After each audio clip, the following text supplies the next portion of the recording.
Hello, everyone, to those just joining and to those who have been waiting, and to everyone watching things back on the VOD, whether it's here on Twitch or on YouTube, depending on when you're watching this. Hello, welcome to another stream, and it is Game Dev Sunday once again. So, last time that I did this, last week, aside from, the bits that I was getting on with actively during that stream, which was mainly involving the player's health, player lives, and, enemy interactions with the player, there was another thing that I was wanting to do, but because of some of the issues that I basically came across during that stream, it took me longer than I would have hoped to actually, get through that stuff, and because of that, I never got around to doing this one thing that I really wanted to do last stream. And that in particular is that I wanted to start trying to make some of the models for some of the collectibles in the game, because also forgive me for getting Clip Studio up because I'm just opening this for like jotting down my notes and stuff as usual. Because at the moment collectibles themselves are just, bland basic shapes. They're just like cubes or spheres or cones and whatnot, and I want something a bit more, I guess, tangible to represent them. So what I'm hoping to try and do today is to try and at least do maybe one or two or so. And the reason why I say at least one or two is because although I had made the little rat character model myself, that was a good many months ago. And since then, I haven't properly been keeping up with trying to do work in Blender. So I definitely really just don't know or have forgotten what I learned about Blender in that time. So most of this stream is going to be me trying to teach myself how to do this stuff again, or trying to look up good practices for all the keyboard shortcuts and stuff. And then part of this is also not just trying to like relearn what I know, but also trying to understand how the hell you UV unwrap a model so I can actually draw a texture onto it. Because that's the one thing that I haven't done for the rat model. And while I could do that today, I'd rather not. I'd rather practice it on something a bit smaller and a bit more easy to manage. And then sort of work my way up from there. Just sort of progressively practice and progressively sort of improve at things, if that makes sense. So, that out of the way, welcome to Blender. We've been in here before trying to correct one or two things with the rat model. And that was mainly to do with, like, the animations, how it moved, how the skeleton was weighted, and how the fact that the ears would just, float in place and not actually move with the head. The eyebrows still have the same problem. I need to sort out the rig again and make sure that the eyebrows also don't suffer from this problem. But I'll do that at a later date. They're only like a minor issue. The ears were a bit more visually noticeable, especially if you're looking at the player character from like the back. So yeah, that's previous stuff that we've done using Blender, though things that I want to try and do today is to slowly develop the know-how to make some of the models that I need for collectibles. And what better way to do that than just, slowly start off small, start off with making fruits, and just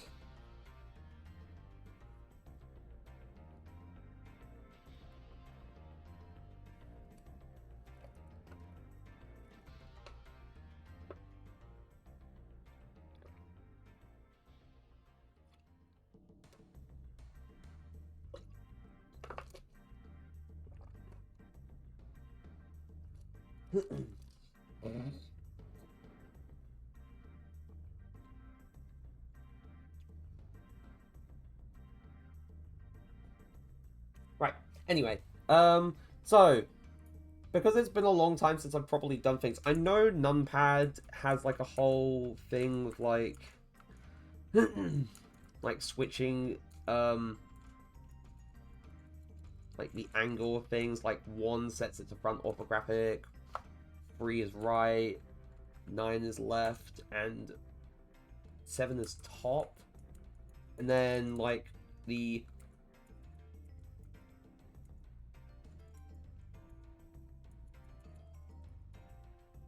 if I just hold like 4, 6, 8, or 2, then I can rotate it to like this way, I can rotate it that way, I can rotate it this, and I can rotate it by going down and stuff, and like that's what I can remember. Aside from, I believe, I'm trying to remember how to add objects. It's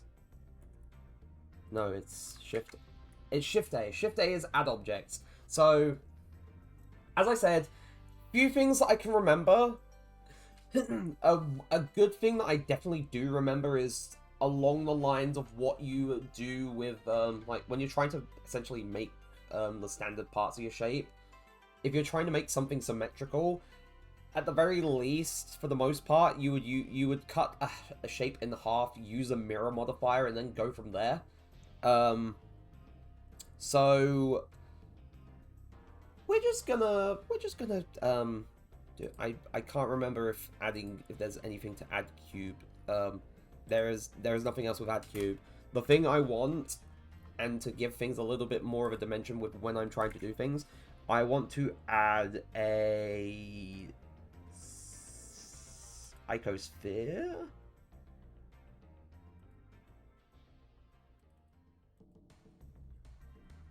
Okay, maybe not an icosphere, because an icosphere looks too smooth.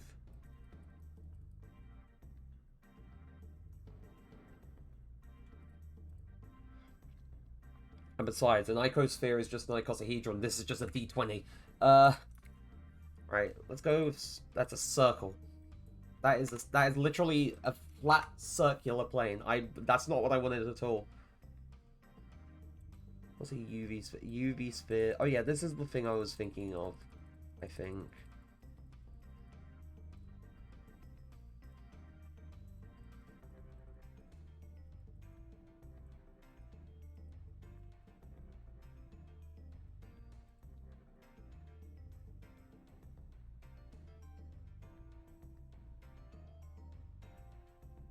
This might have been it. I'm trying to think.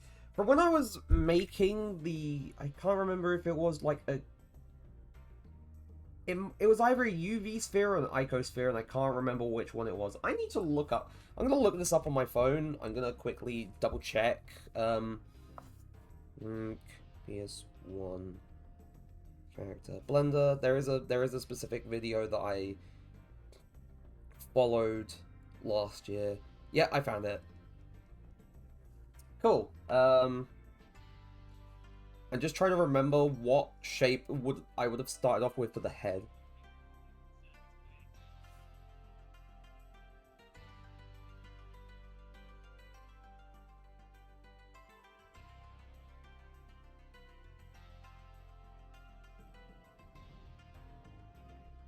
Oh wait, no, now I remember. It wasn't any of the spheres. It was add a cube and subdivide. That's what we did, right? So Shift A, mesh, cube, go into... I don't know how to shift into edit mode. Is it Control E? Oh, that's... Oh, wait, no. Is it Shift E?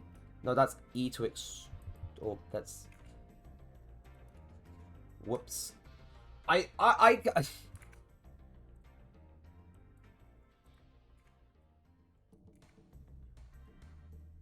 trying to think. How do I subdivide?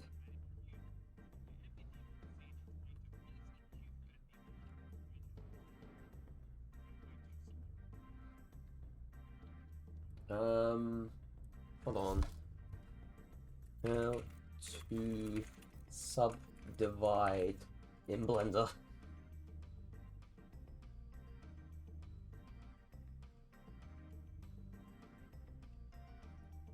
Oh wait, no, it's just right click, subdivide. Right, I think I just want... Yeah, no, I just want a single cut. I don't think smoothness does...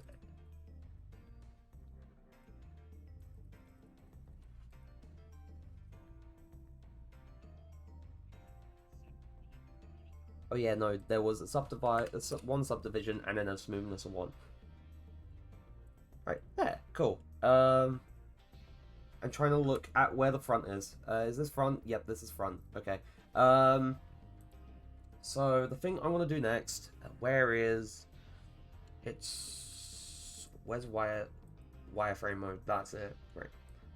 So what I want to do is I want to select half of it and delete... Oh. I don't think I was supposed to do that. Delete vertices. No. That wasn't good. Right, delete vertices. Right, there we got half of it. And then where is our modifier? So we get a modifier, and these are little things that you can, like, for people who don't know, and, you know, learning along with me. From my memory, or learning or relearning along with me, I don't know what camp you fall into. I should probably also rearrange my desk so I can actually fit my drawing tablet, you know, in front of me, instead of, you know, it being a crammed damn mess. Modifiers are essentially like little things that you can do to sort of tweak an object, like, in different ways. Like, you can like use things to deform it, or to essentially split things, or the most common one is the mirror modifier. Now, if we go here to mirror modifier, you'll see that with what we had left of the shape, that has essentially been, well, mirrored. It is duplicated. So anything we do, so if I use G to move this vertex, this happens on the other side as well. So hey, I can make it look like Heihachi Mishima from Tekken.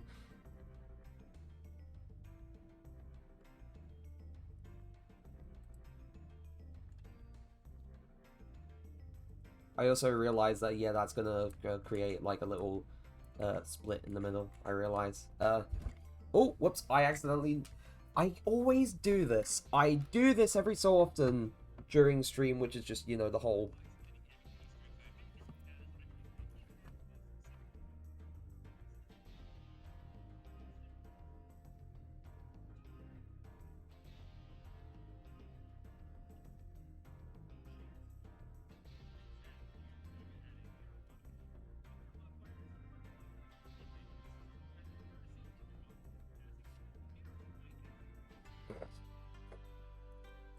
Though there is a step that I did forget before I did anything.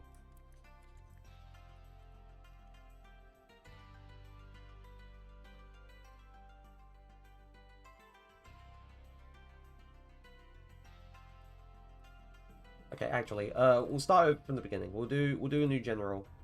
We don't save. Get rid of the camera because we don't need the camera. Do this. We've got a cube here. I'm just gonna delete this anyway, just so we can get a fresh cube in here. I messed up. Okay, so cube.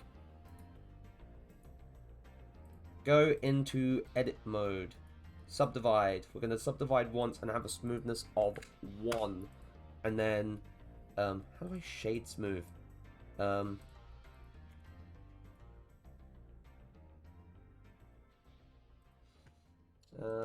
to shade smooth in Blender.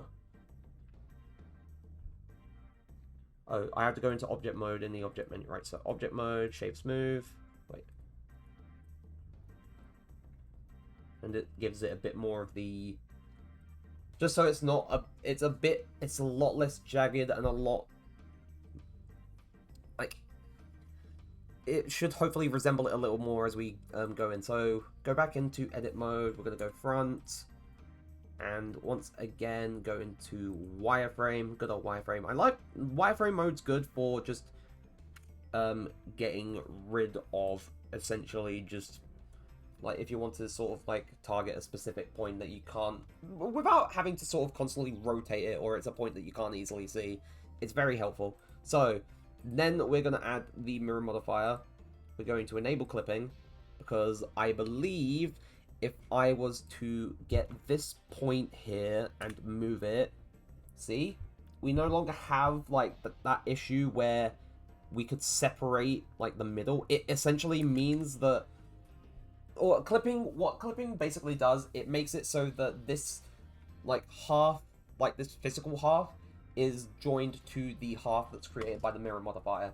And basically, it means that we don't have, like, things moving through or creating holes in the mesh, which is, you know, not what we want. I'm gonna grab a thing quick, hold on.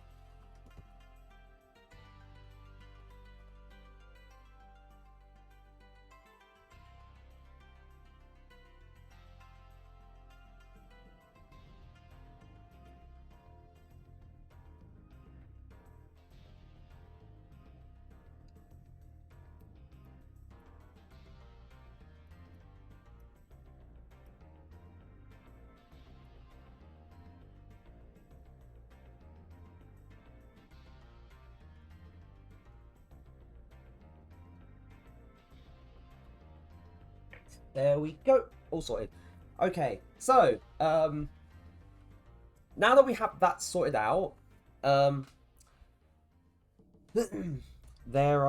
is a thing that I'm wanting. So, in terms of, like, getting the fruit sorted out, this was essentially, to be fair, I could save this now, and then say, Blender assets learn. I'm basically learning, so we'll call this fruit base .blend, and then I'll also save it as, like, save again, but call it, we'll start with the orange. The orange is basically probably going to be the easiest thing that we can do for a fruit. So, so we have fruit base, so we can easily return to this point when we start making the other fruits, and then we're going to use orange. Oh wait, hold on, what, I need to reference my, hold on, let me go into Clip Studio. Let me reference. Where is my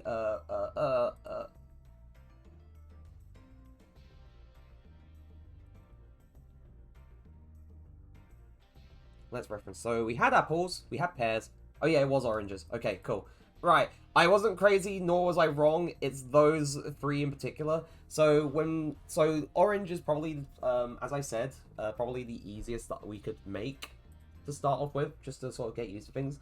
I think in terms of how I'm going to go about this, I'm going to sort of, I mean, I guess my workflow, if you can call it that, would essentially be, like, do the basic modeling stuff, and then as we're doing this, also figure out how to do, like, UV unwrapping and how to actually draw textures for the thing, and then go from there.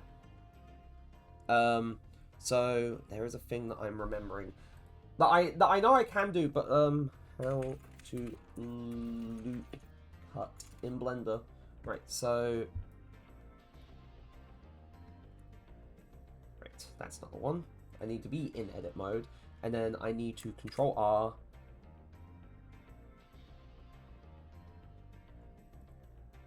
That's right. So Control R.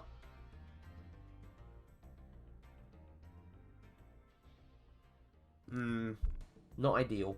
Let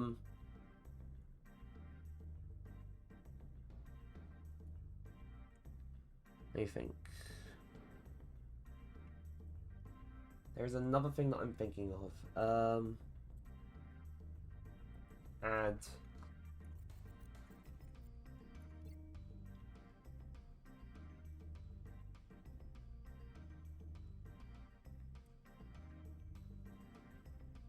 Oh. Right, so it is possible to add a vertex, but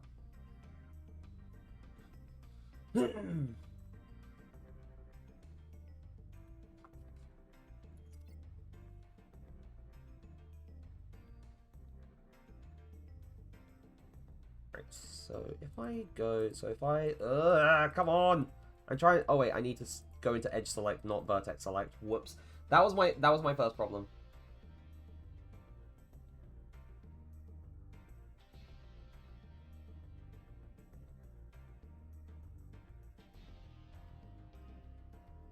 Right. So, apparently you can do this. You could just select an edge rather than the whole shape, and then you can just subdivide it. So now if I go into vertex select, there used to just be no like point on this line. Now there is. And I could also just do the same for both the edges here, because there is a thing that I'm wanting to try and do with the orange. So if I go back into edge select, subdivide, go into here, subdivide it again. Oh, but I have noticed it creates a problem. And this is the problem I'm talking about. It's creating holes in the shape. This is not what I wanted to happen. I didn't think this would happen, but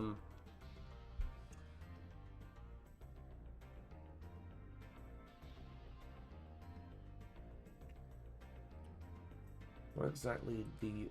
Oh, wait.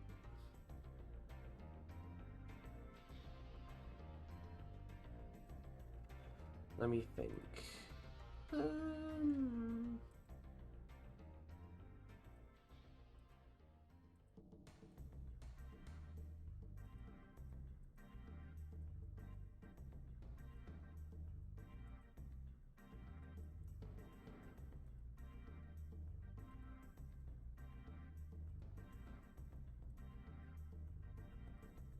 Oh, wait, what am I doing?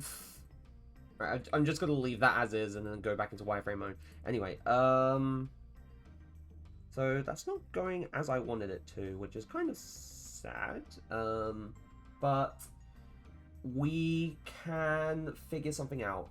We can figure something out here. Okay, so like adding a loop cart, my original plan didn't go, so we're gonna go Control R anyway. What the fuck?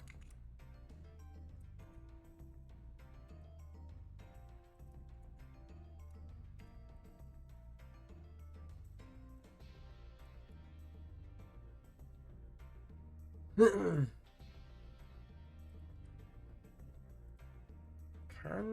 there are a lot of things I'm going to be searching up. So bevel.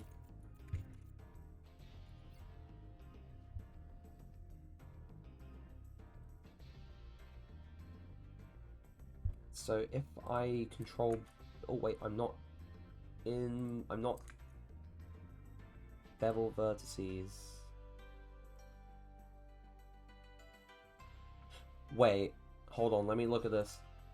That's what I wanted. Oh, that was what I was trying to do by having.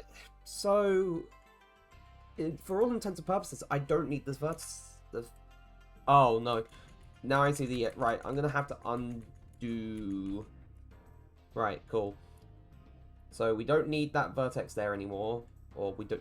To be fair, we probably didn't need it at all. But this is now. This is just after having learned how to actually do like, how to bevel a Oh no. Okay, so maybe I actually did need the vertex there. Ugh. Alright, subdivide.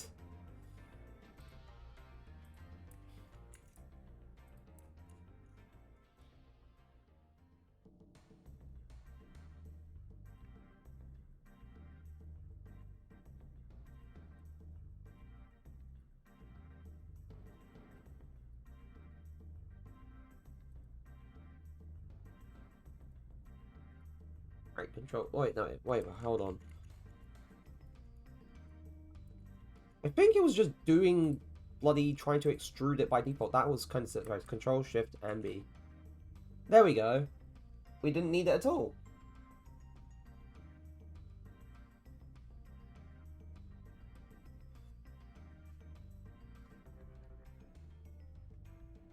Now, maybe I want this a bit wider, perhaps. I don't know. Now, if I was to extrude... Okay, actually, that might be a bit too large, right?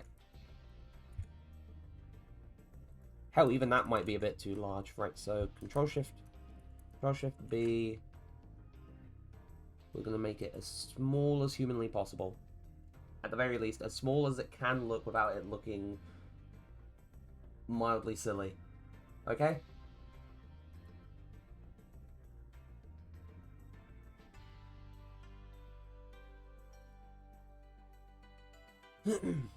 Cool. Right. So next thing, we're gonna try extruding again. Oh no, I did rotate. I accidentally pressed R instead of E. Right. To be fair, I could like just scale it at the top. So if I scale there, then extrude again, and then get G to move it on like the Y-axis. And then I could rotate this on... No. Rotate on the Z? On the X? Yeah, it would be rotate on the...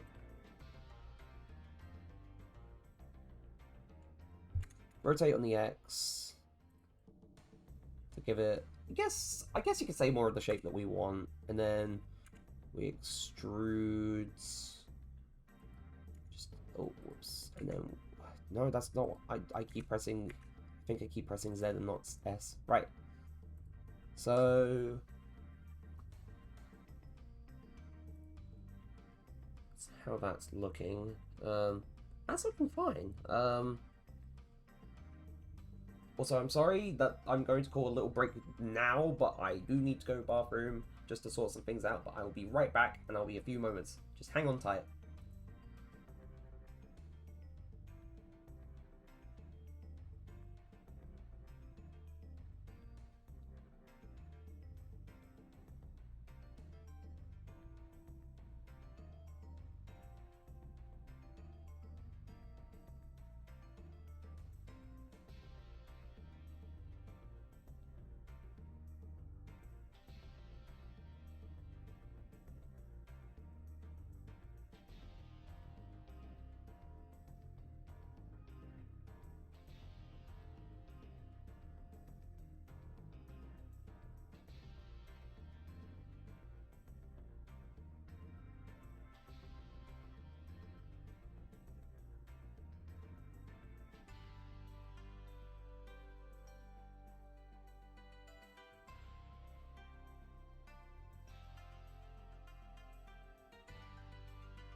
Right, back. Sorry about that. Okay, so in terms of did I accidentally? No, I didn't. I didn't minimize it. Okay, cool. It was just having a bit of a moment. Anyway, in terms of the fruit, I'm trying to think, because if I was to get say a picture of an orange, so orange, So I'm looking at oranges, like... Actually, I don't think we need, like, the actual, like, this end bit here. So I'm gonna undo it. And I'm gonna... sort of, like, shift this over a little bit. Shift this on the... Oh, wait, whoops.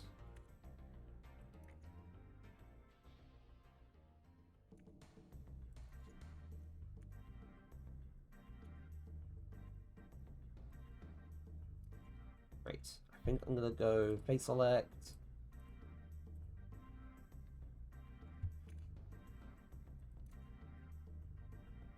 Oh wait, no, now I realize the reason why is because of how the mirror modifier is working. If I wanted to actually have it, like, trained in a bit more the direction that I would really want it to be in, then I would need to, I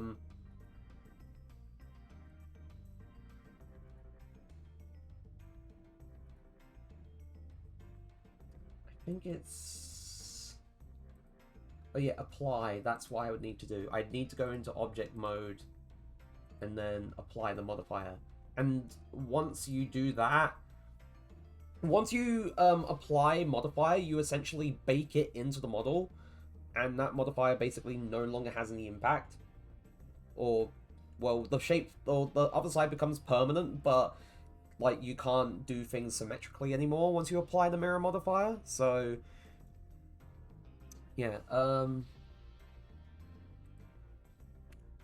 do this on the Y, on the Z.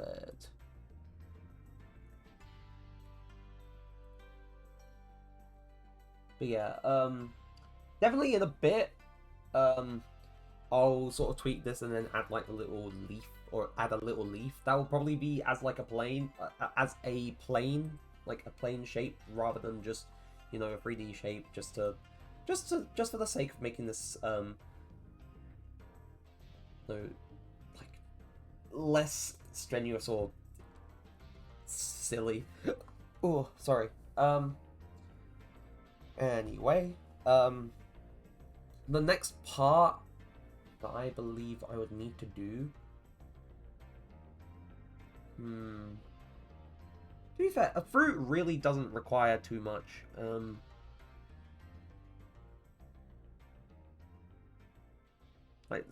Like, I'm gonna take a few looks at a few oranges and see if there's anything that I need to think about. I mean, of course, stem and leaf needs to be green. Actually, I feel like I've basically done it for the most part, aside from just tweaking this and then adding a leaf. So I'm going to go back into object mode. I'm going to go and apply the mirror modifier. I'm going to go into edit mode. And now, as you can see, rather than just, you know, being able to adjust this and it be mirrored, it is now just a full complete shape rather than half a shape being mirrored. So now, if I wanted to grab both of these faces and then move on the X just to sort of adjust it a bit, we can do this. And now, rather than it just being like a straight little like point, it's now like kind of diagonal. So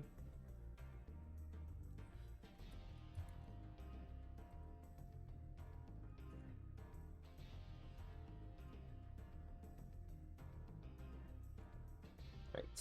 So next part I want to add is the leaf and planes. I think, I can't remember if they are like... Alright, they are double-sided. Okay, cool. My one issue I was feel like I was going to face is that if I was to add the plane, then would it really be able to just be, you know, trying to think, you know, if it was going to be one-sided or double-sided? And by that I mean, was it going to be visible on both sides, or would it only be visible from, like, say, the front, and then you go, like, behind it, and then somehow it's just invisible?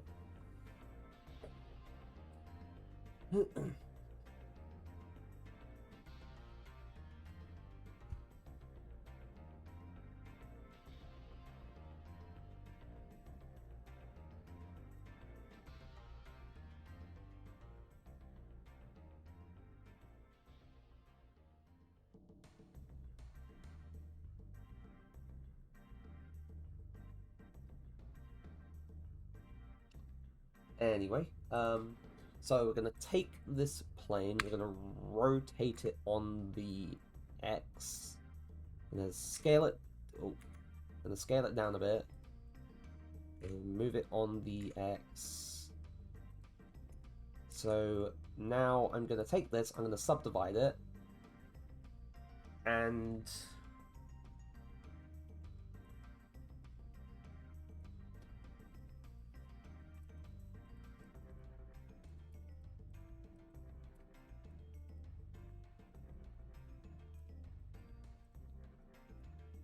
oh yeah, I didn't realize that is also just part of that. Right, so I might have messed up a little bit. A better plan would have been if I went into object mode, I added this as a separate shape, I did all like the mirror modifier stuff that I'm wanting to do with this, and then parented it to the cube. I could have done it that way, but since I kind of messed up,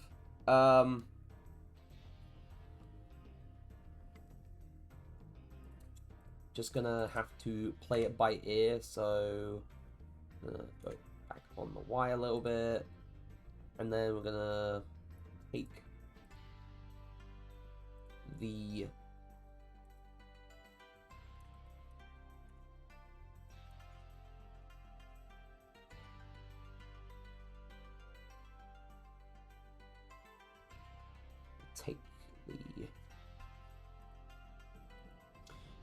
and then I'm gonna go back into face select so I can move it up a little bit more, so I can put it there. Maybe rotate it again on the X, just so it's a bit more in line with the stem.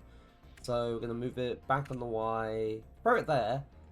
This is looking okay. This is looking good. And I know this is no, like, I mean, the typical thing in, like, when learning 3D modeling is that you learn how to make a donut at first. But, we're not doing that. We're learning how to make fruit. And we're learning how to make fruit with a purpose. So, I'm gonna do this. And then one thing I could do is that I could extrude along the X. That gives like another little bit to it. And then I'm going to take these and I'm going to scale. And that gives us like a little leaf on this orange, which is pretty neat. Right, so we have a little orange. The next thing I need to think about is UV unwrapping and how to map a texture to this thing. And the reason why I dread this is because I'm going to have to do it for the wrap model eventually. And then, you know, on top of, you know, probably trying to learn how to animate it as well. Because there is a certain look that that not just Spyro, but PS1 era games have, like, in general, in terms of how they move in their animations. And I want to be able to, like, of course, emulate that as well as I possibly can. Like, if it's not always possible, then that's fine, but for the most part, I want to be able to sort of, like, really closely emulate that style.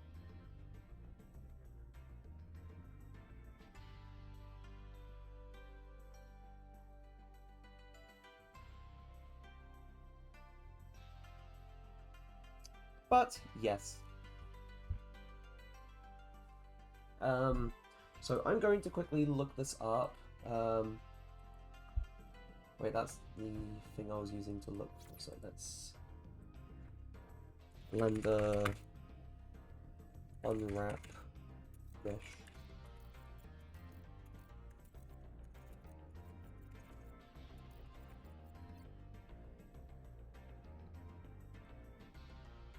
So, editor... Oh, UV edit. Right, I think it's in UV editing. Okay, so...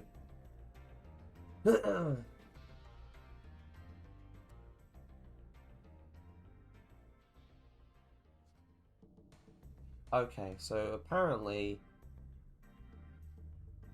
According to...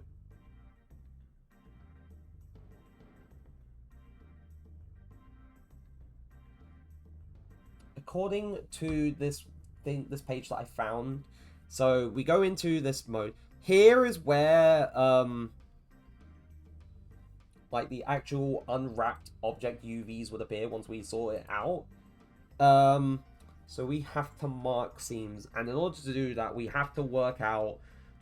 Apparently, according to this, we have to work out the flow for this object.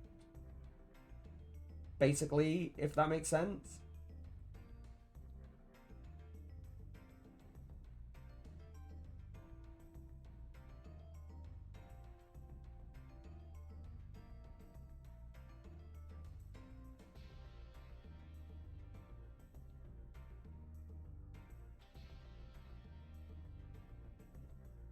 But yeah, thinking. So it's Control E to mark a seam. Or am I wrong? Does it have to be in object mode, or... No, it's... Right. How to mark seam on mesh breaker. So... Go into edit mode. I need to be in edge select, I think. So... Mark seam. Mark.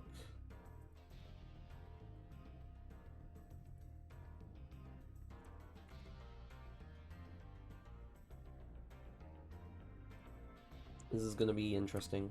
E mark seam. This might not make sense. This might not actually work. But we're gonna try this. Mark seam. Mark seam. Mark. Mark. Oh, hi, Mark. We're gonna mark again. Mark again. Mark again. Mark again. Mark again. And this might go horribly. So then once we do that, I haven't, right, so you unwrap.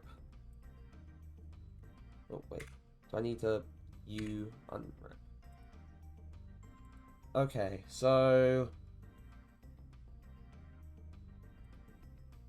Honestly, suffice to say, this went better than I thought it would. So... Okay, I'm unsure of what to do. You have to judge it first. So how do I separate things in the UVs?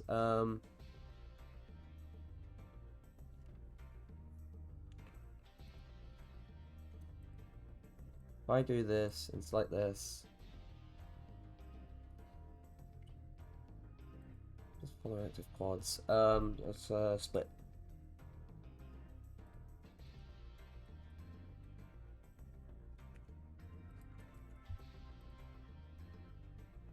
Where's edge? Right, so edge, split, selection. Does that even do anything? It does not. Okay. So now, oh, whoops. So now, for example, if I wanted to, right, I'm gonna hide this for a moment while I find a thing. We're gonna go back into Clip Studio.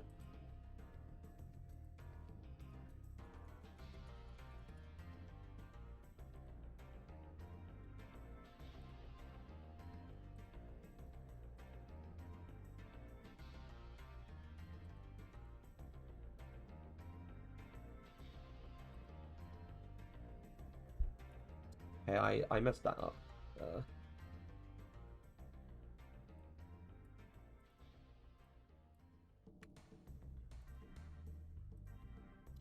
I'm trying to think, because the one thing I'm wanting to try and do is split. Hold on, I need to, because I didn't do anything in the end. Oh wait, actually, hold on.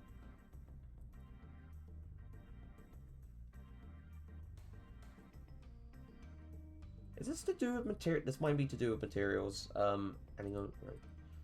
How do I add a material? Yep, add material.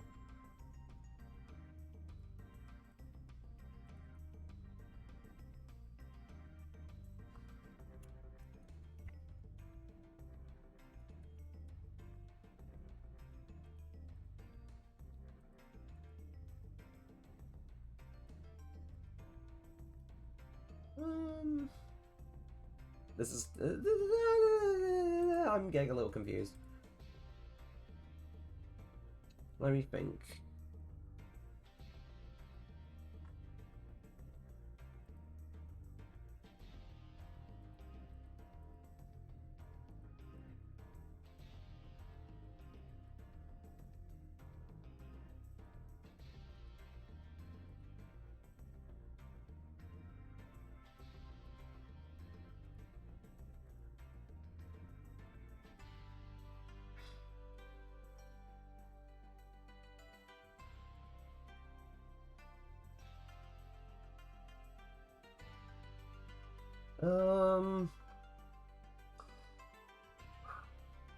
Okay, right.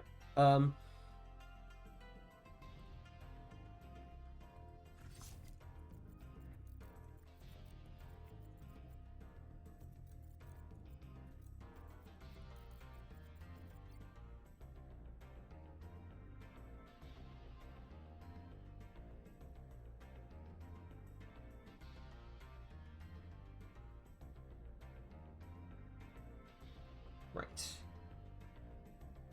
So if I was to go face, select that, split, selection. Oh.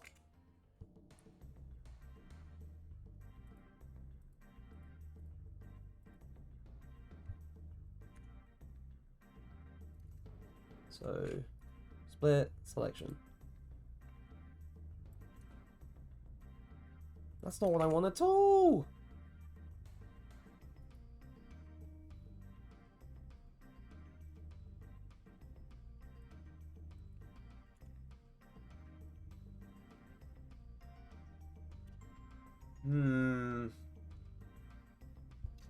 Right.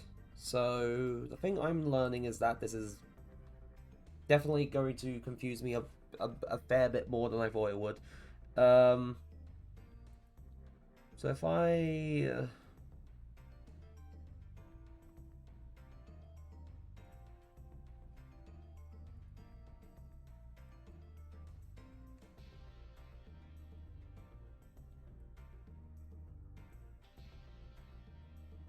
Oh!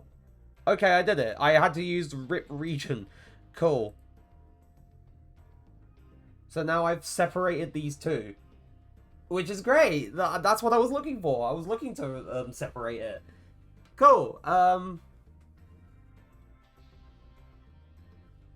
So...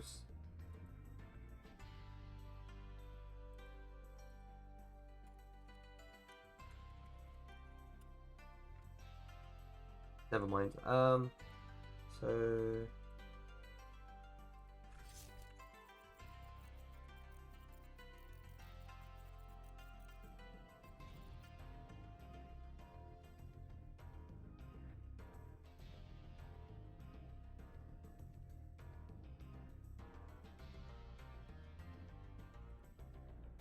Okay, right, so...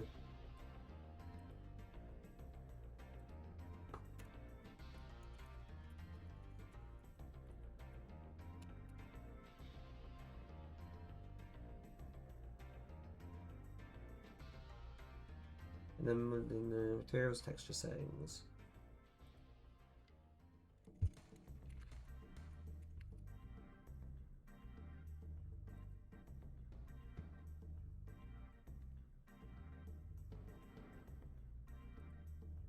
Brother, I'm so confused.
Oh, well, I'm silly. No wonder I couldn't see it. Right, so we've got orange peel. That's gonna be, like... I'm not gonna actually use these. This is just what I'm doing within Blender, just to test things. So if we go into edit mode, so tab into edit mode, select the entire shape, then I think there is...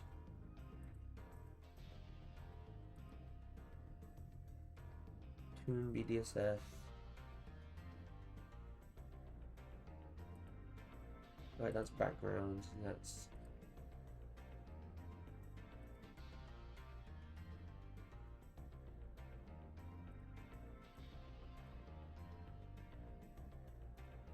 Ah, that's a bit better. Okay.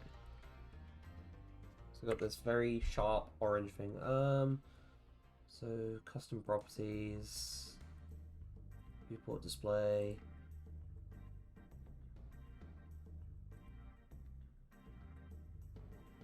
So if I go settings,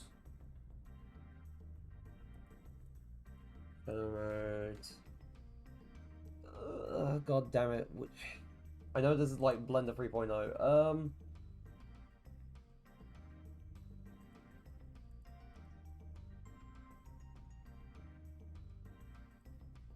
Or is it Blender 4? I don't know.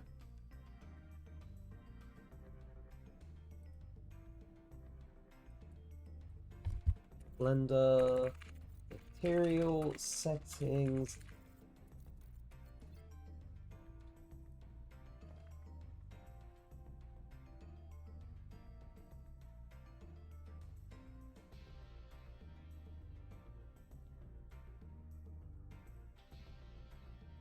Right, we're gonna go back in here. We're gonna go into the material. Oh wait.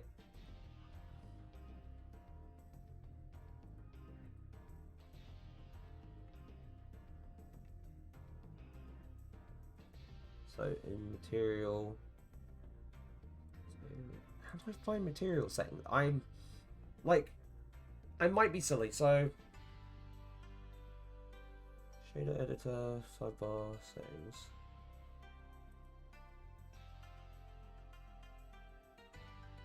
Okay, that's definitely not what I want.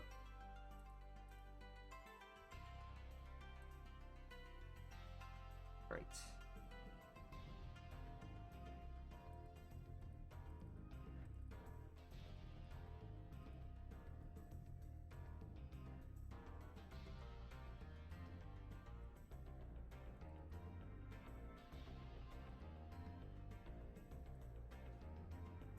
Oh, I'm just confusing myself. Also, ad break starts in a few minutes. I've accidentally knocked out the headset again. Whoops. I keep doing it. So let's transform custom properties. That's material properties. Render properties.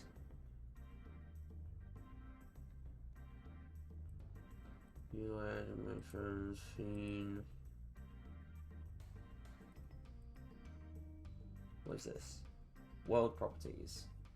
Object properties. Material.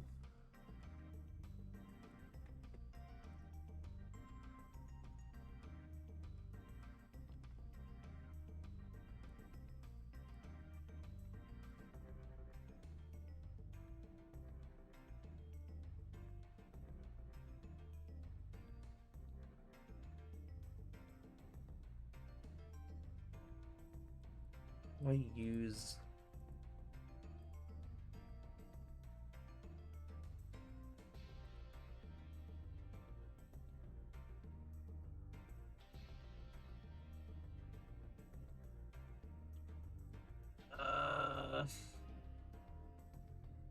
I'm gonna have to look at a video for this. What's up, guys? Justin here with...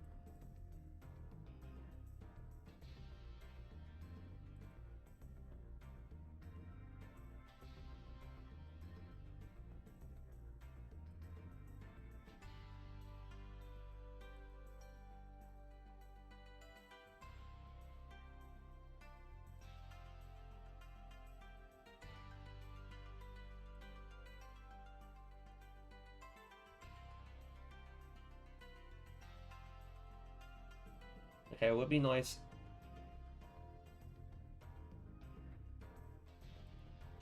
Alright, ad break is dying now. I'm going to continue watching the video during the ad break and we'll figure this out. Okay, so see you in a few moments.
Okay, and we're back. Looking into things a little more.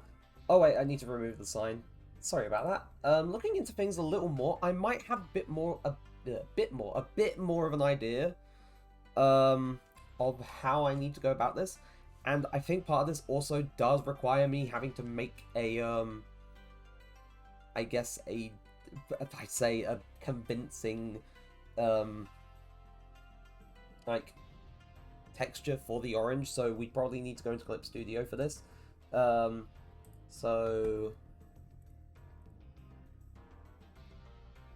I'm gonna get rid of the paper background because that's not what I need here.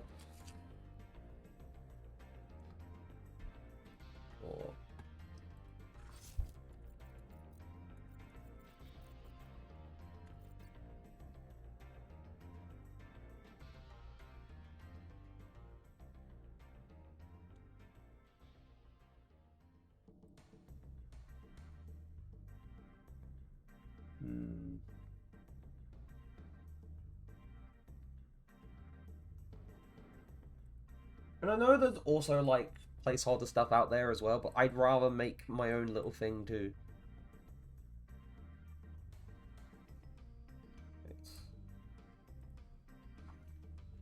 For now, I'm gonna make a...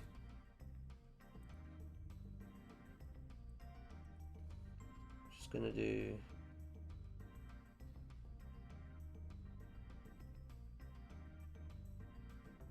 But to be fair, I could do this as like a huge, like a huge block, rather than like me just drawing it out like that. So, rectangle.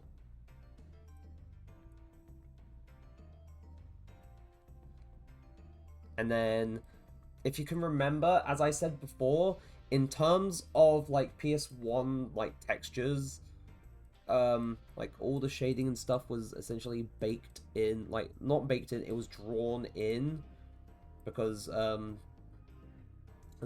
limitations of the hardware at that point.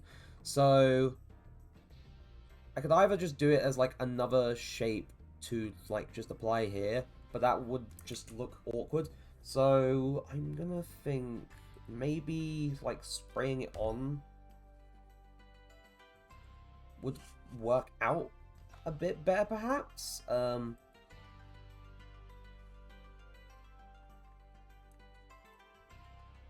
That's blending. Right.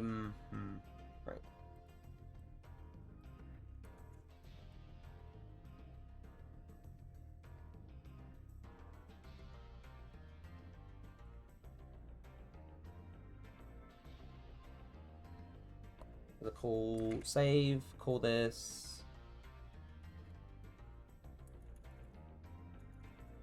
orange peel, orange textures, orange peel, and I'm gonna export it as a PNG. I mean, it can either be a PNG or a JPEG.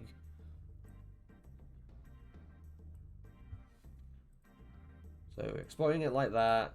This is probably going to be the most awkward way of doing this. This is just me trying to make sure this can work. So...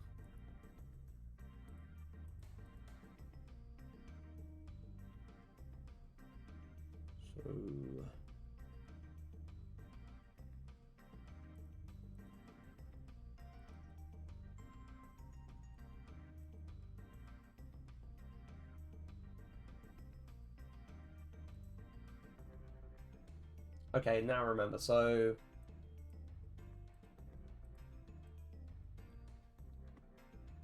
if I go into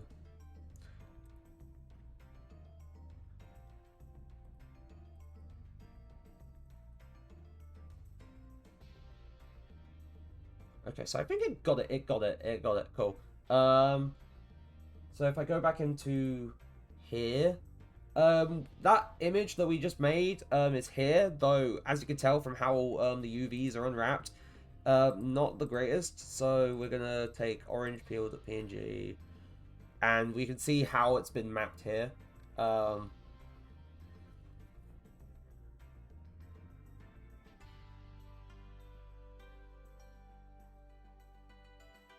So I think I'm going to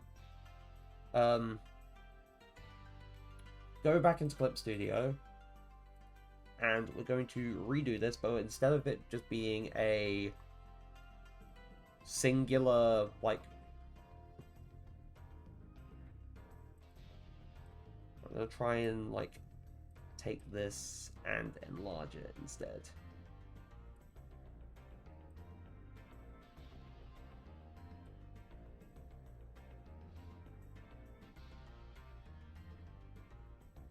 I'm also realizing the problem that because it's not properly centered on like where I'm enlarging the image out, is causing this little issue. But you know, we solve those. We take care of those. So now things look like that, except that at the top, that's not right.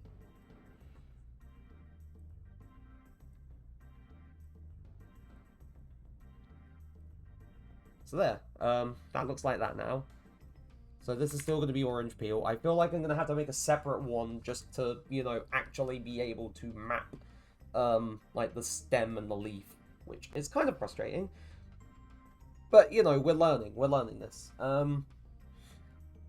So we're going to export it once again. I wonder if this, like, overwrites the one that we currently have open in Blender.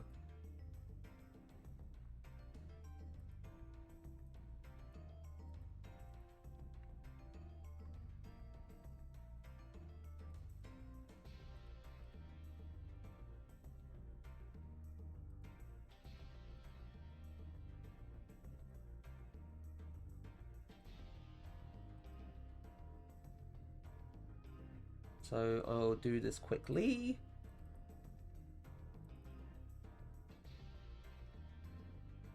And now if we go back into Blender, it looks like this now. So go into UV editing. Orange peel.png is that thing now.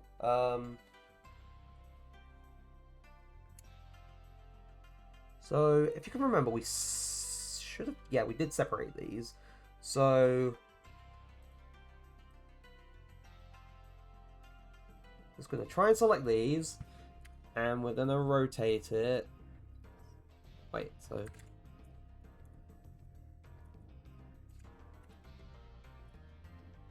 right.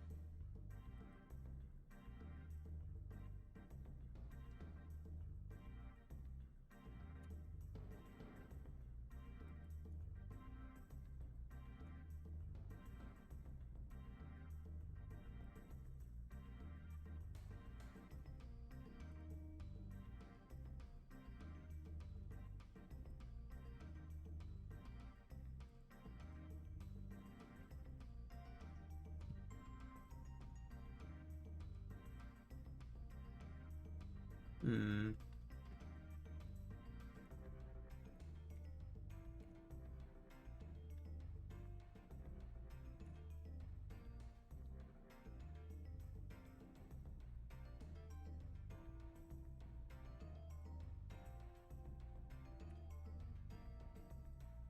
So now if we go do this,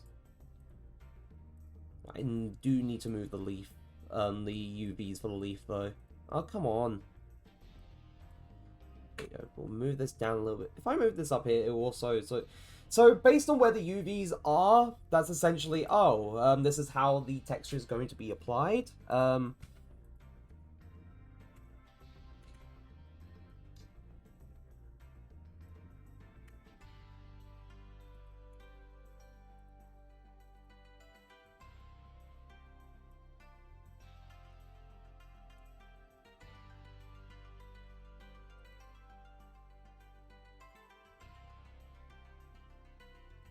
I know there's probably a more ideal way of doing this, but for all intents and purposes, this works.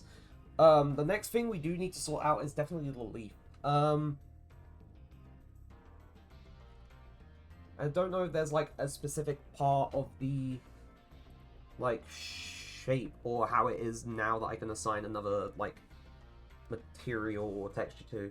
But we're gonna go in here. Gonna make leaf and stem. Gonna delete the paper layer.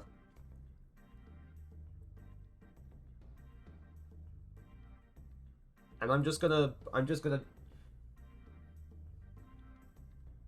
like basically drench this in green and then have like some like if I look at a leaf,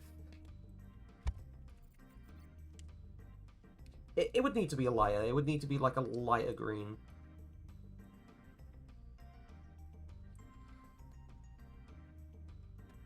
So we're gonna do this, then reduce the pen size a little bit so it's not, you know, too big.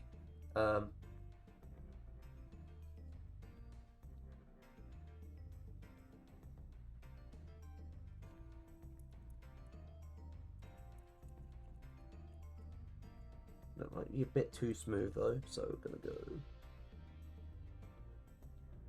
Oh wait, that's a bit too smooth still.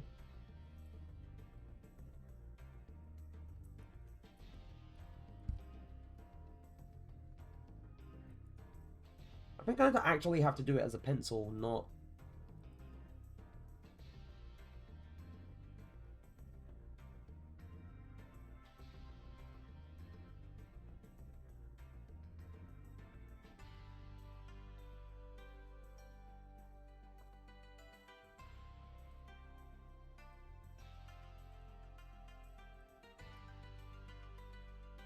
Right, save as leaf and stem.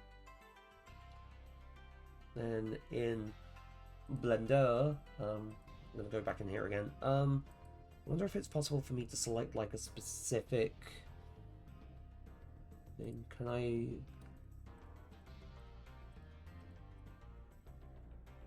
think I can. Right, so if I do this, and then I make a new material.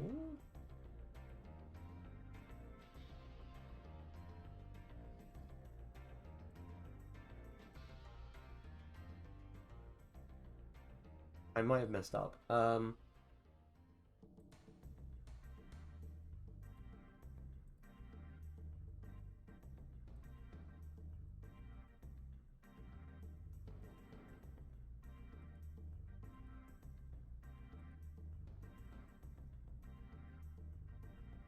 Documents.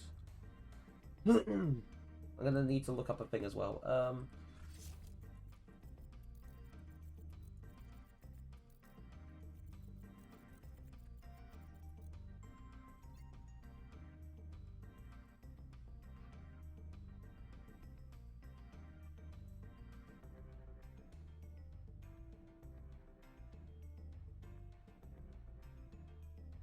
Right, so we've got come on. This be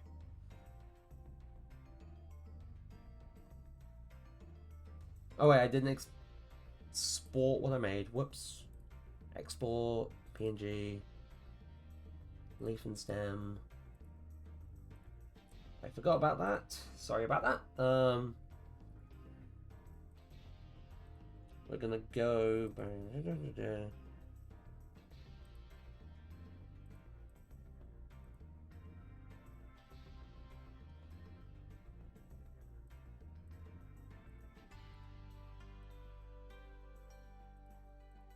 Go into edit mode. Gonna select the faces. So gonna do. Gonna assign this material that I've made to it, and then select this.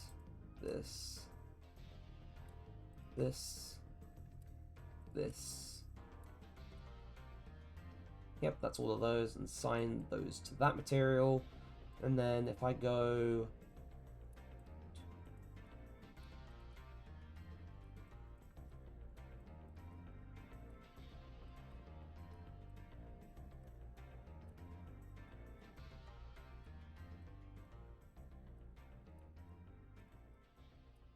two. Oh god damn it! Right. Ugh.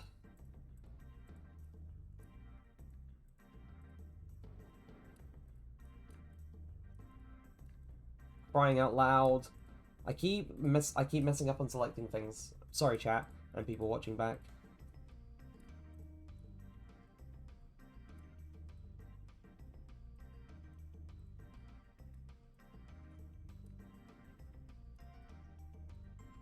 Right. So we're gonna take that, select orange peel. I swear to God,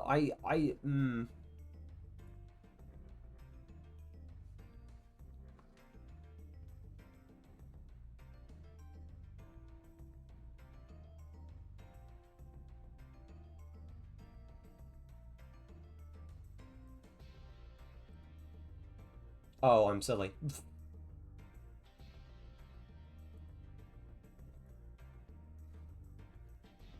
Oh, that's how you do it.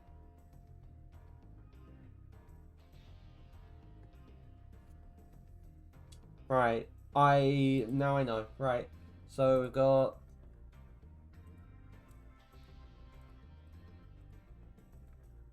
And then we've got... Oh, whoopsie daisy. 7, 8, 9, 10...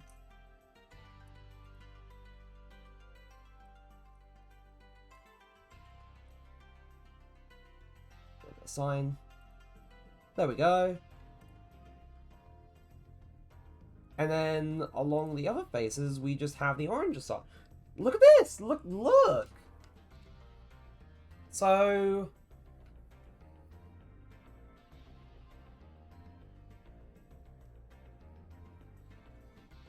in terms of the fruit, I'm gonna go into... peel, gonna swap it to leaf and stem.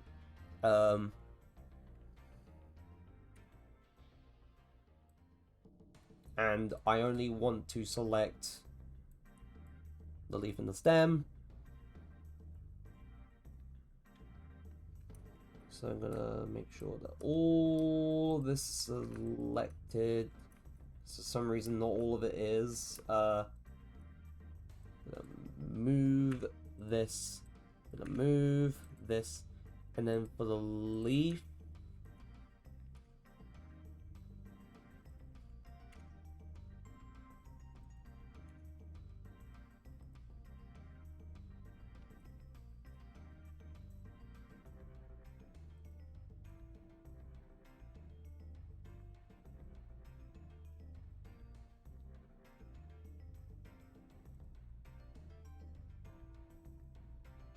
I mean, there was better ways of doing it, but for the time being, this works. So...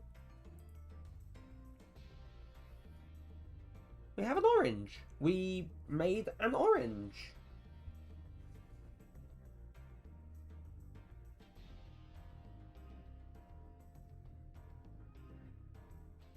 So... I also realize I don't have the project open, so I'm going to quickly do that, because I do want to bring it into the project just to see if it's looking okay. Also,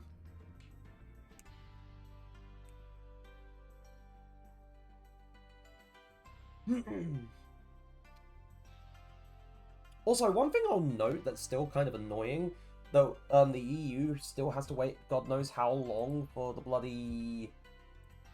for the Epic Games Store to come to, no, not the EU, the UK has to still wait a long time for the Epic Games Store to come to the App Store. Because for some, I just don't understand Apple. I honestly don't understand Apple and, like, all the legislation and such. It's kind of frustrating.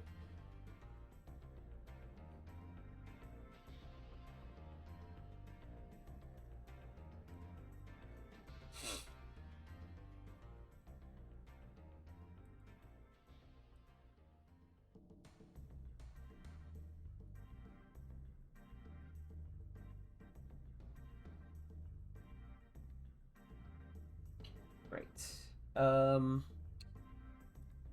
So we have a fruit. I also realized I didn't, wait. Oh yeah, no. Now I remember what I was doing. I had a little brain fart. I forgot what I was doing. I'm not launching Fortnite, despite what my brain might tell me to do. I'm loading up my project. So... oh, Lord.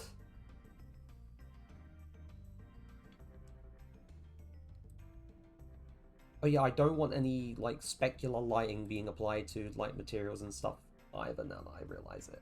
So...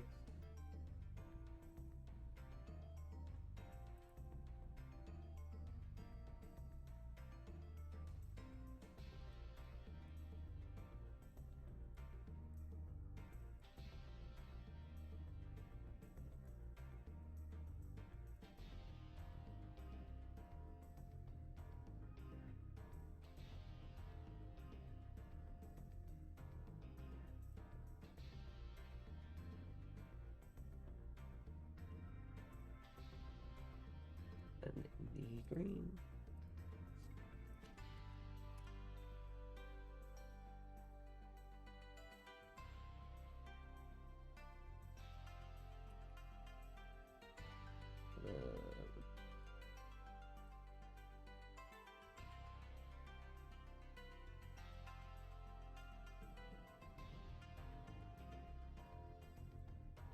Okay, project is open. I'm also going to quickly export stuff, or export the model. So, say, export FBX.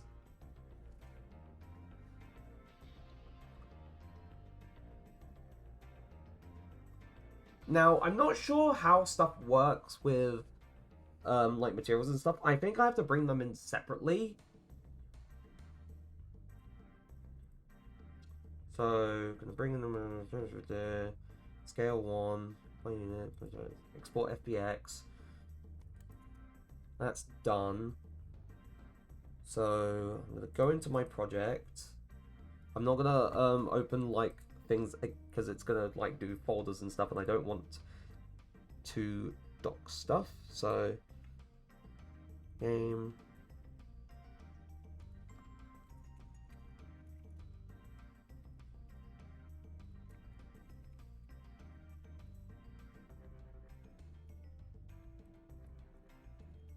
Root. I'm gonna import.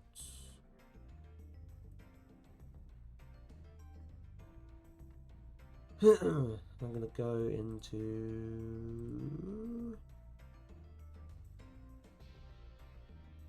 new data drive, Unity, sets, learning.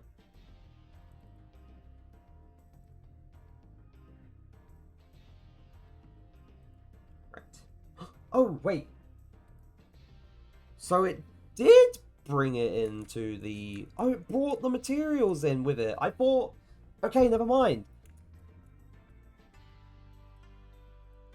Okay, well,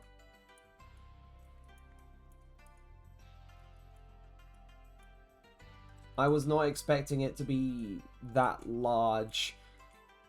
This is kind of funny.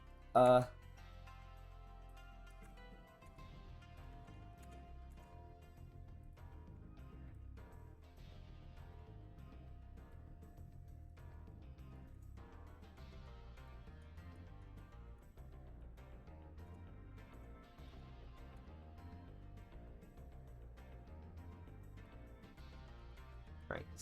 So...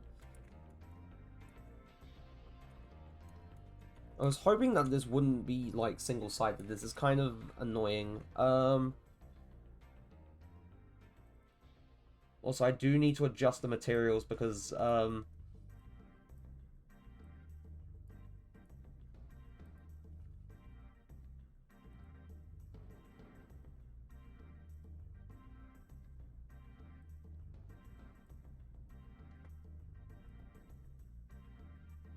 that might be because... No, it's not. Right, cool. But I do want to make the textures unlit because otherwise... Or I want the materials to be unlit because otherwise we're going to have lighting and stuff applied to them, and that's not what I want.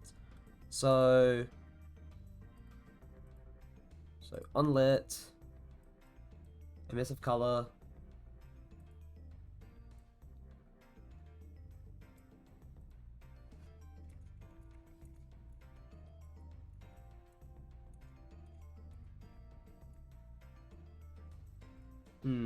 This is looking fine.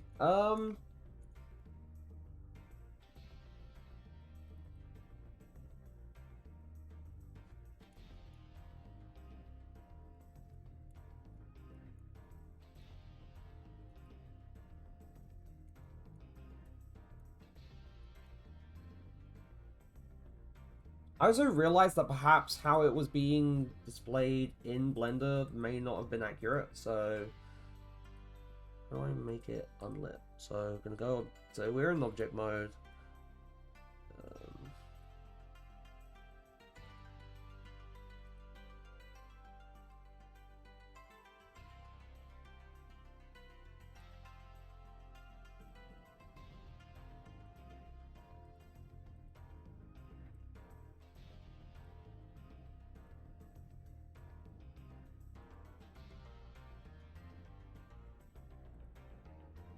Wait, render pass.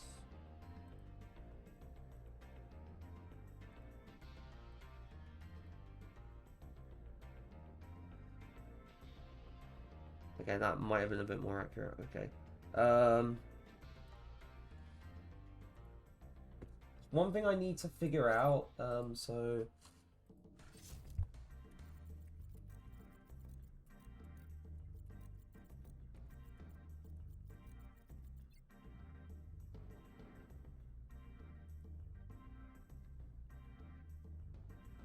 Hey, let's see.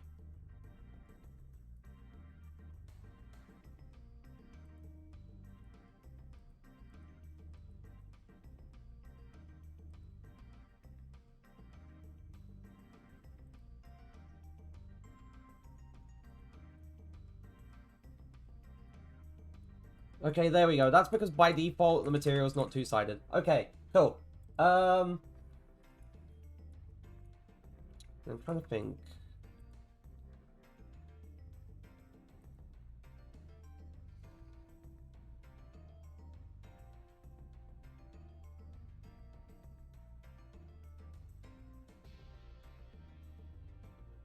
I have to remember how I did this, so... Because it's been a while.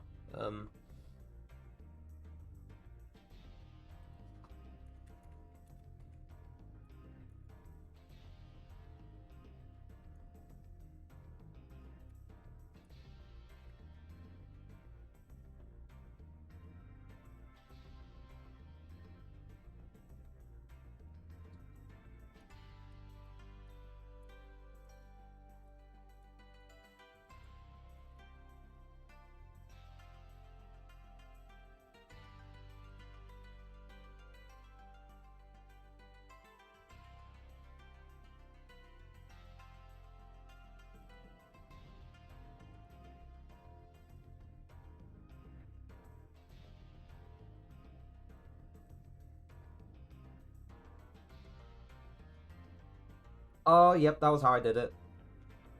It was the material function PSX effect. Right.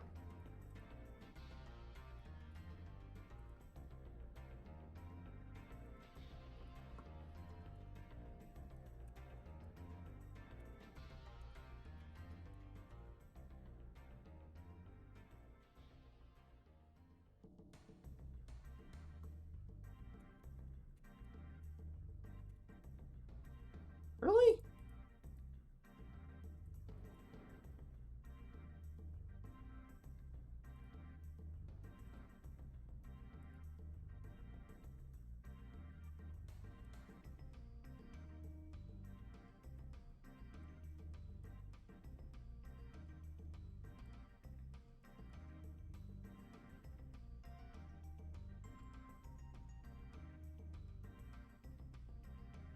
I put that there in the orange peel material.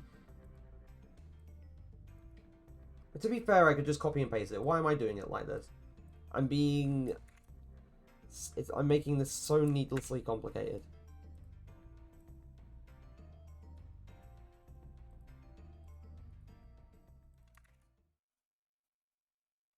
Oh, it's been an hour and a half. Where is...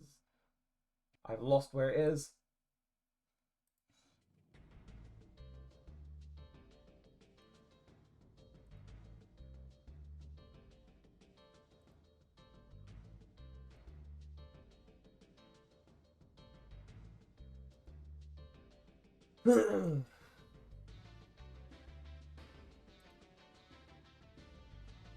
Right, so in the prototype grid...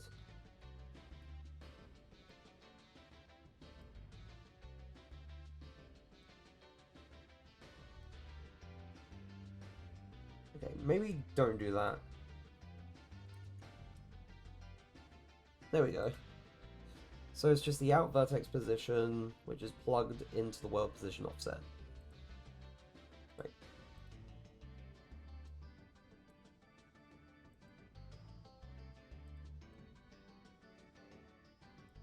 And then for the orange peel, same thing happens. Right.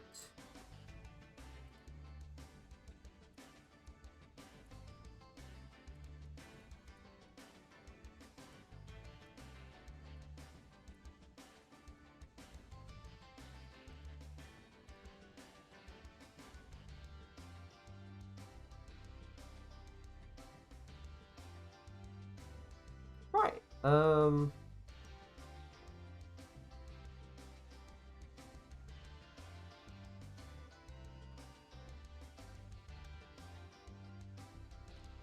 So that should be fine. Is there anything I was missing from like the material itself? So it's a surface, it's opaque, it's unlit.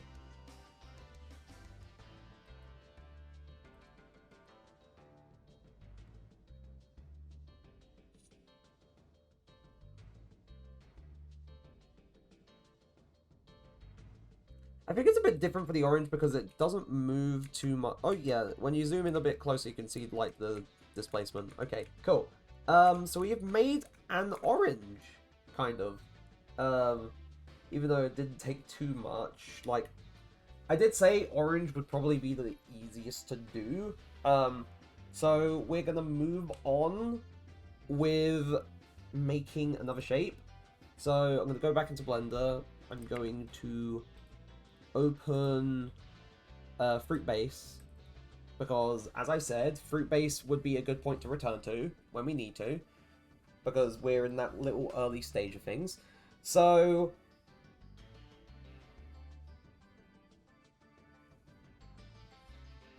oh, good lord. Sorry about that.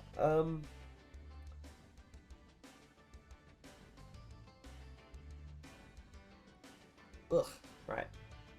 Okay. So next thing we need to do, next thing I want to do, I want to make an apple. Now an apple, still relatively easy, much like an orange, or still very easy like an orange. There's a few more like little bits to sort of make, be mindful of, such as like how slightly different the shape is, by comparison. So I'm gonna go. And I don't want to look at the company, I want to look at, you know, an actual Apple, not, you know, the people that make iPhones. Right, so looking at the shape of an apple,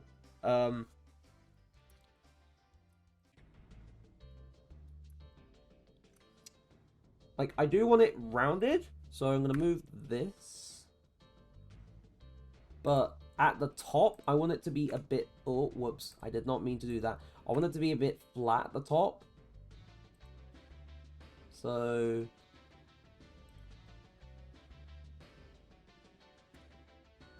oh wait, I did not mean to hide. So G, Y, G. I did it again. G, X.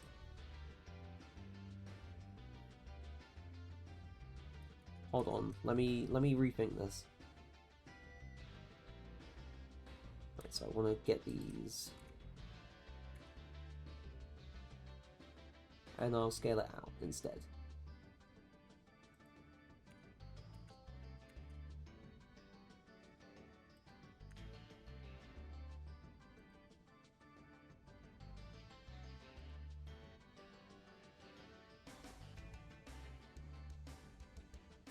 Right, and then for these two, I want to scale it out so it's a bit wider and a bit flatter at the top by comparison.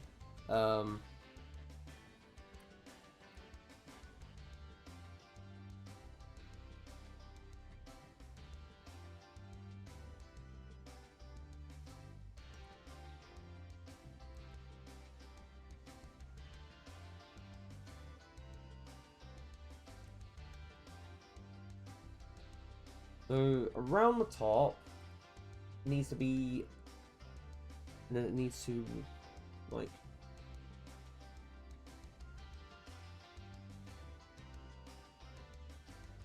this is where I'm going to come to here, and I'm going to subdivide this edge here, this edge here, and this edge here. And the reason I'm doing that is so I have so I have some more edges to mess around with in terms of like shaping this thing.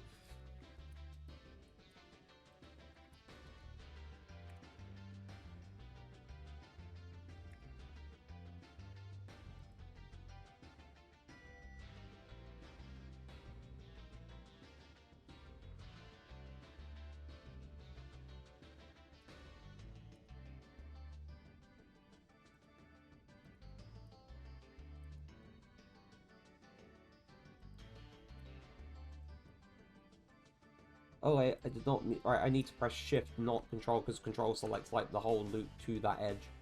Right, so.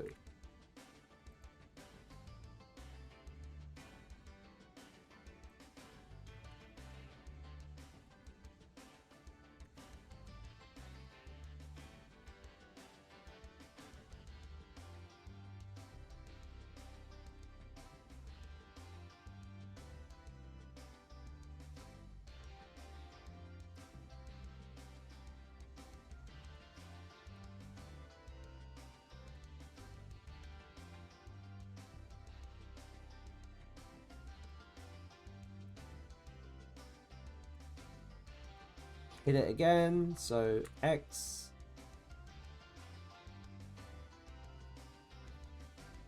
And to be fair, the apple is looking a bit oddly shaped right now, but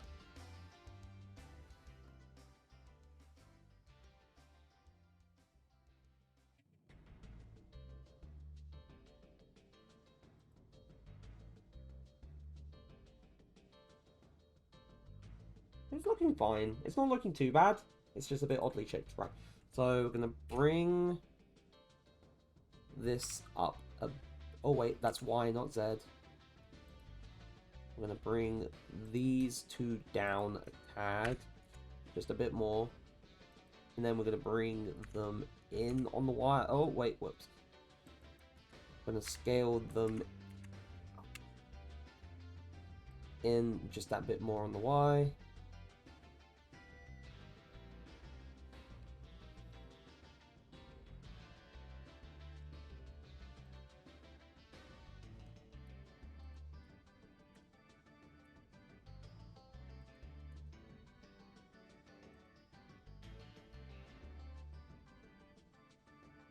Right. Cool.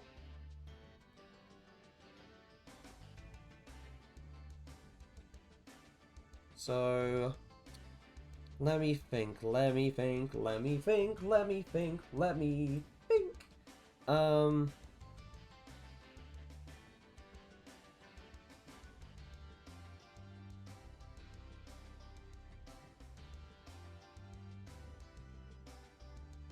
Okay, so, now, looking at an apple, there needs to be a bit more of, like, I guess, a dip. So I'm gonna Control-Shift-B to bevel. So doing what I did last time with the orange. But I'm going to...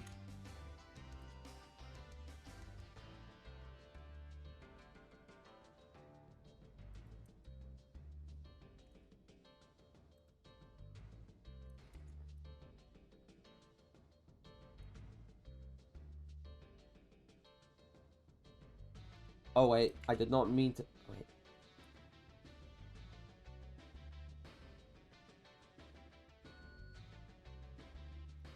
Oh yeah, inset faces would... No, it wouldn't.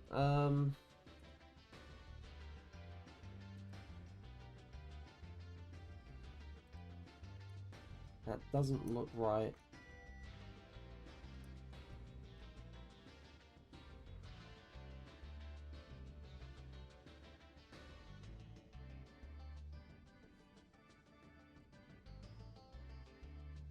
Can I bevel along an edge? I can, but that does something weird.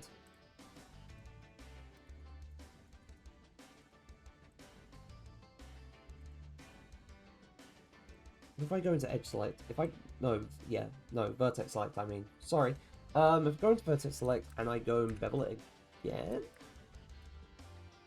like, I was tabbed out, god damn it. So Control Shift V to bevel, what does this do? Oh, that just does that.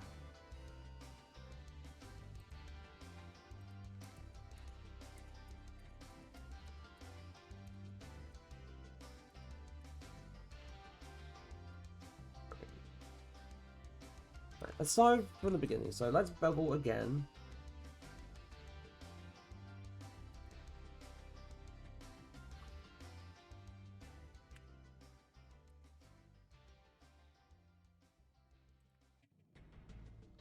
That ain't right. There's another edge in the middle. That's odd.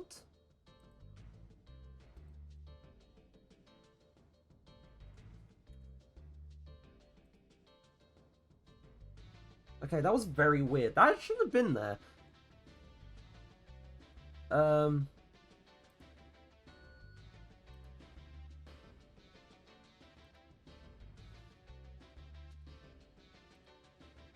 Now if I extrude inwards... Yeah, that's better now. Right.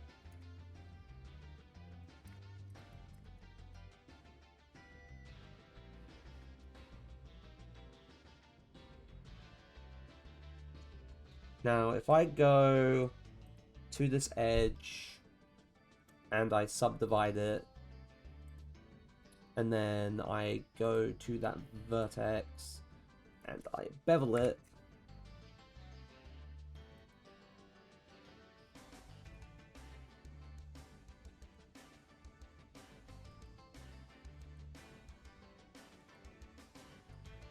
okay, not what I wanted. So what I wanted to happen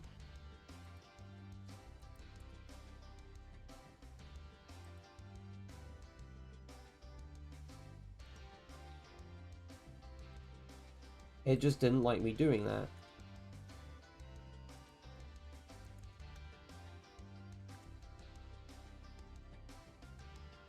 And insetting faces doesn't do what I want it to.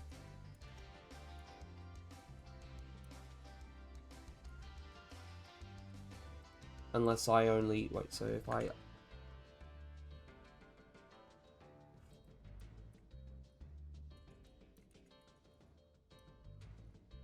Wait, let's see. You do this, and then insert, but then that does that. So that's not what I want it to do. See, I'm learning, but it's a lot of trial and error.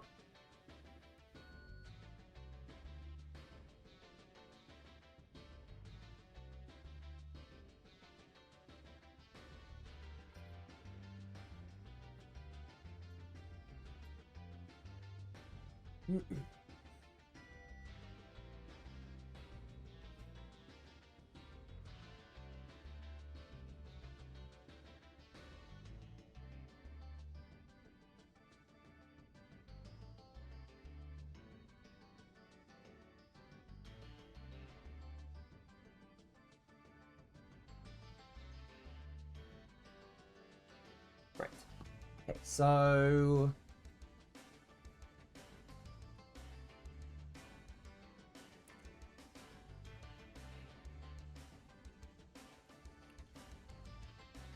Right, that was probably the best way of doing it. Nope. Right, then I extrude on Z. Scale.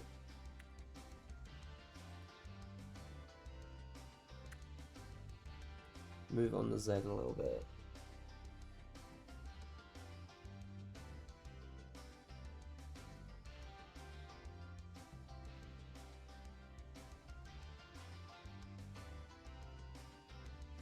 I'm gonna move it on the X. Oh wait, whoops, that's not what I meant to do. Oh yeah, no, now I remember because we're...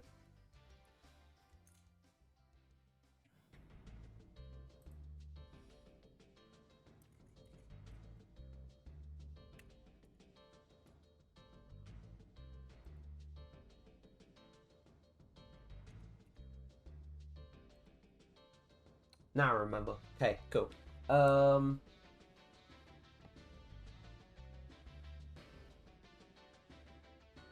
now I realize it, I do need to bring this out a little bit more.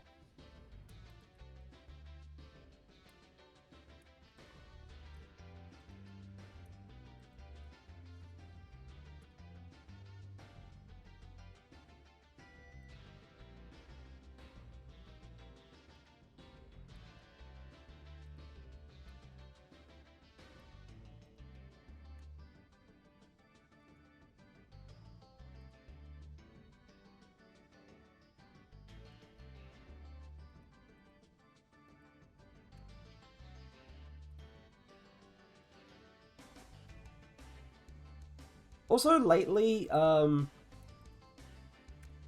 like, outside the stream, I have been making my habit of just trying to, you know, play the odd thing, like, without needing to rely on, you know, streaming in order to, you know, actually do a thing.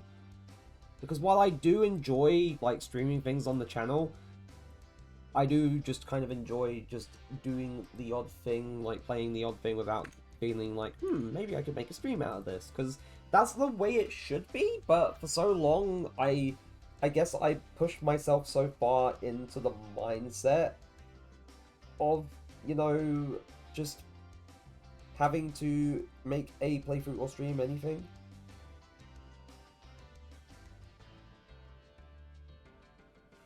But yeah, one of those recent things was, or what is, the second Sam and Max game, and I love the Sam and Max games. They're pretty funny, point and clicks and whatnot. They have some funny commentary on things, which is great. But generally speaking, pretty solid point and click adventure games. I love the writing. I love the characters.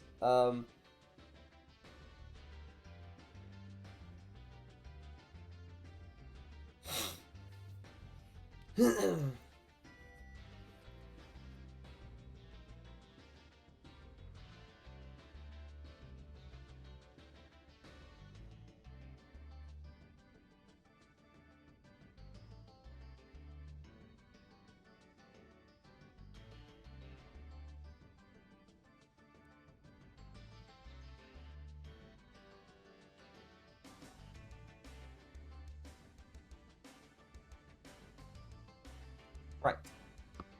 So, but yeah, no, been enjoying that. I've been trying to play a bit, or get back into playing Yu-Gi-Oh! Master Duel as well.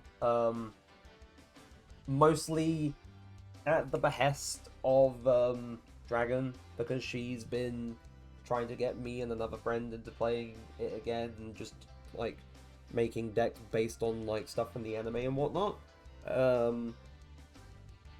And that's given me a mild push to actually try and play it a bit again. Mostly because I want to win against them, because they have a deck that's really bloody annoying. So I do want to learn, so I can win, so I can say, ha, I win. Sometimes I just play things because I just want to win. And that shouldn't be a problem at all. I also realize I probably need to do the same thing that I did up top down here, but just to make the little, like, small little dip. So Control Shift B. I'm gonna do that, and then we're going to. I think this should be a little bit bigger at least, and then we're going to take the faces, and we're going to. No, that doesn't work. So we're gonna extrude inwards.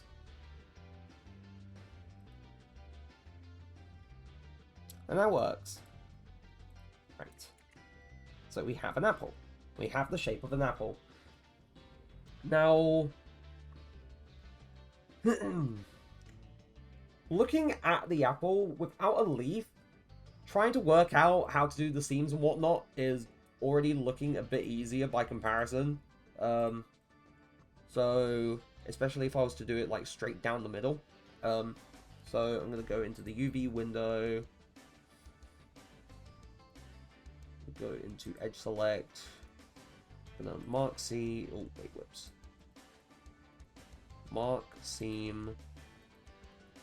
Mark seam. Mark seam. Mark seam. Mark seam. Mark seam. As I realize I probably whoops. I'm gonna mark the seam here. Mark the seam. Oh wait, whoops. Mark the seam there. I'm gonna mark the seam. I'm gonna keep repeatedly just saying this as I'm doing it. You know, the whole sort of like, oh, when you're doing a thing, but you're just voicing what you're doing as you're doing it. kind of thing. I'm just doing that right now, and that doesn't seem too helpful. So we're gonna do this, gonna do the thingamajig, and we're just gonna keep doing the thingamajig.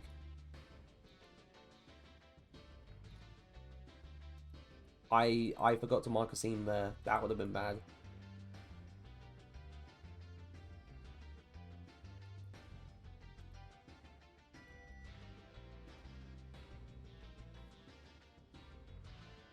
To be fair, I should probably apply the mirror modifier before I do anything else. So object mode, modifier, apply.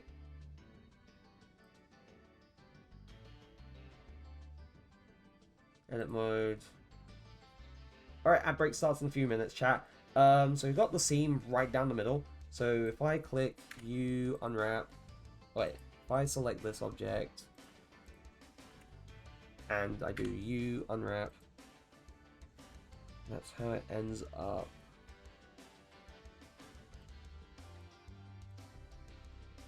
Kind of a problem.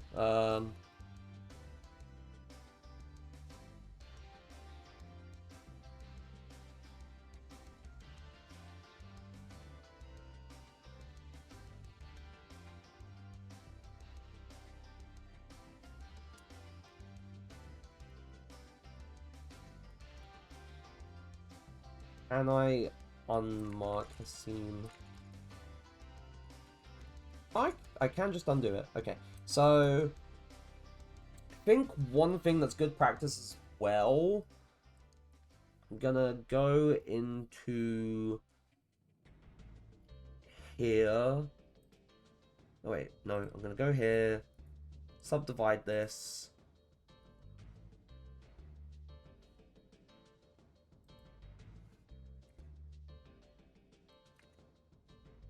How do I,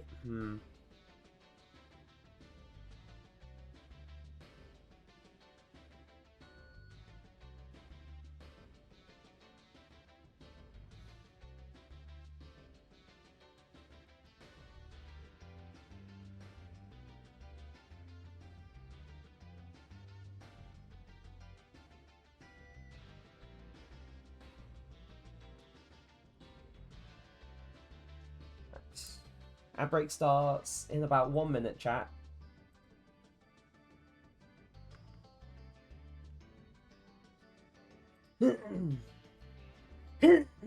Whoops.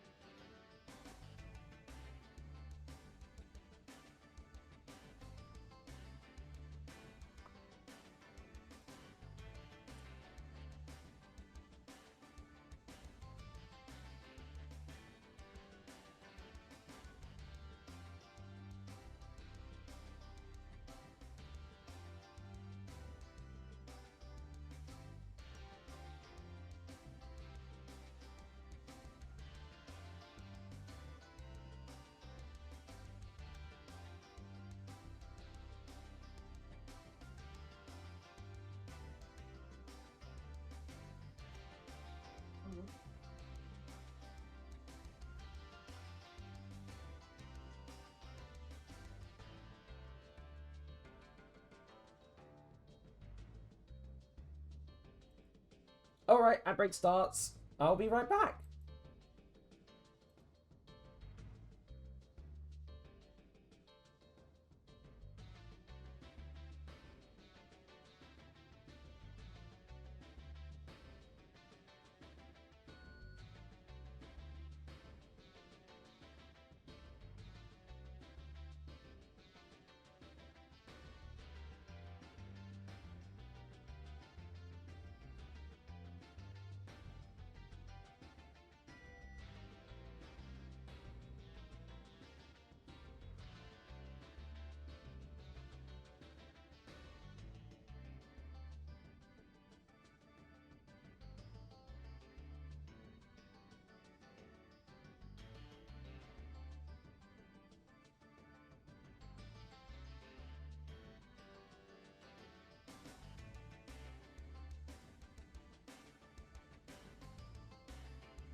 Oops, and we're back. Hello. Right.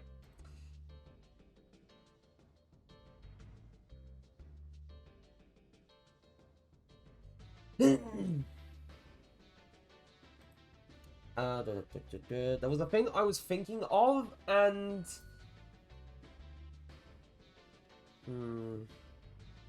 hold on, let me look up best practice for UV unwrap.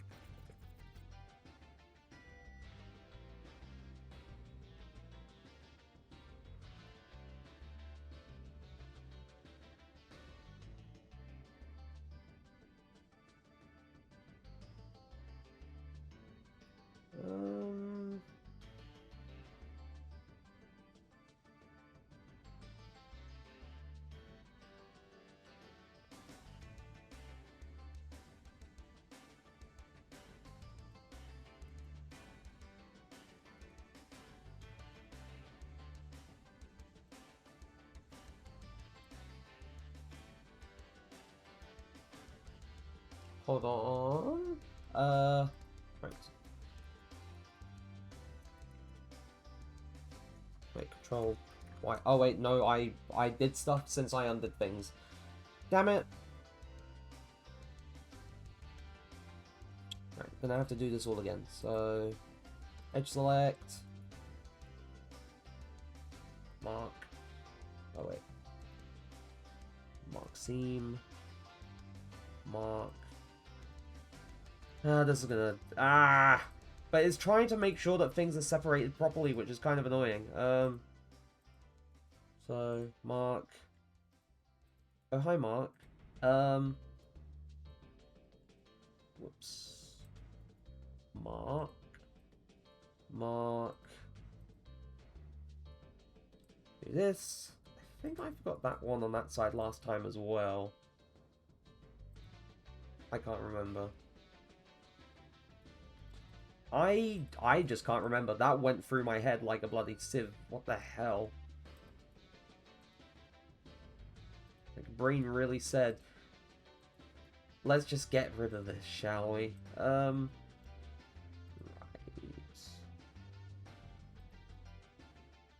Mark. And then the last one, mark. Then select the whole shape. Unwrap. Oh. I just realized my problem. I didn't apply the mirror modifier.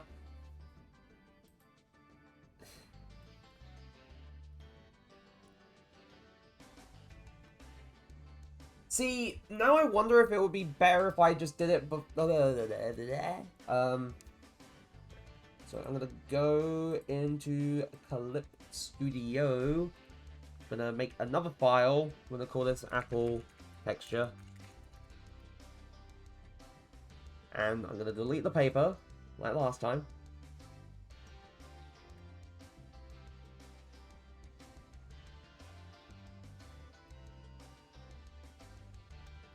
So do that as the default.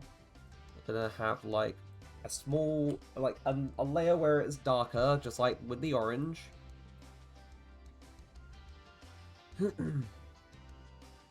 I'm gonna do an airbrush again. I feel like maybe soft airbrush might be better.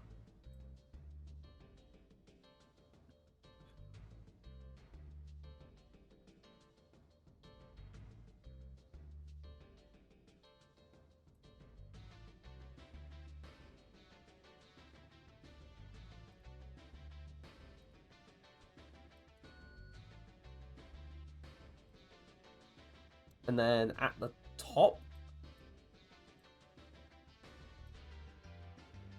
I do like a small rectangular block where it's like brown. Probably something a slightly darker shade maybe. Or the stick. Or for the stem. For the twig. Whatever you may refer to it as. Export, single layer, PNG. Apple texture. I'm gonna go to... Or I'm gonna go back into Blender. I'm gonna try a thing. So new material. Gonna call this. Gonna do this.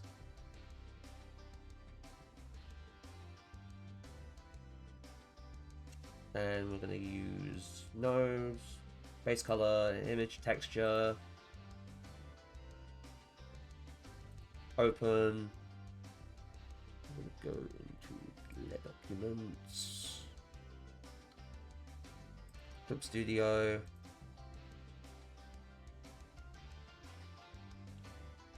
And I know I'm not in the right spot for this because I'm not in the... Okay, this does apply to...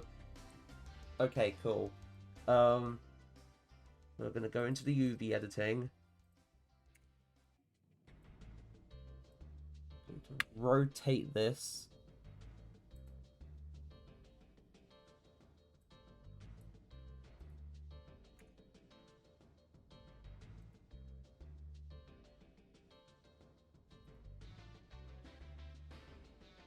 I'm really feeling it. Oh! Kindle, thank you very much for the follow. Right, so I'm hoping that this... Okay, that's a radius, that's it. I just... try and make sure that this is a bit more aligned with how I want it to look. So I'm gonna move this. Move this thing.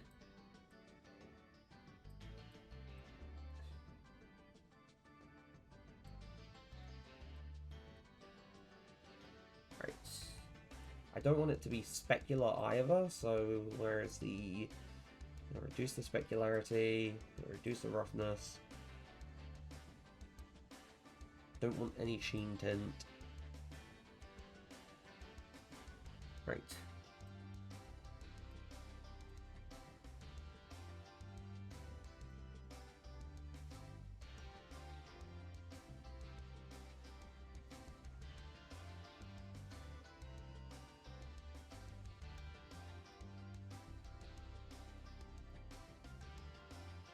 Right, it's not ideal, but...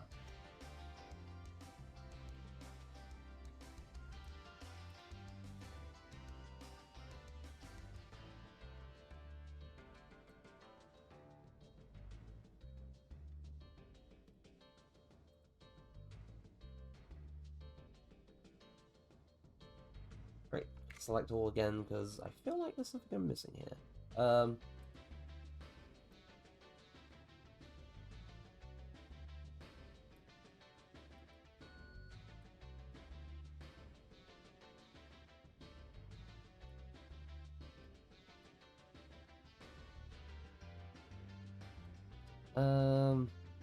That looks awkward. Okay,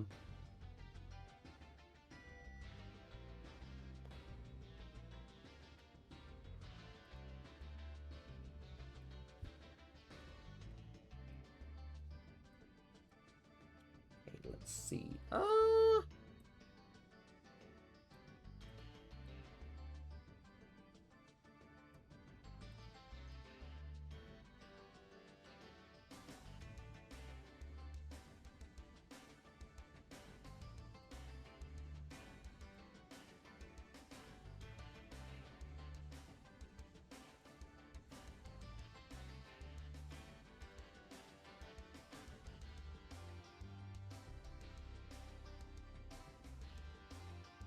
Okay, that's better. Right. So if I bring those down a little bit...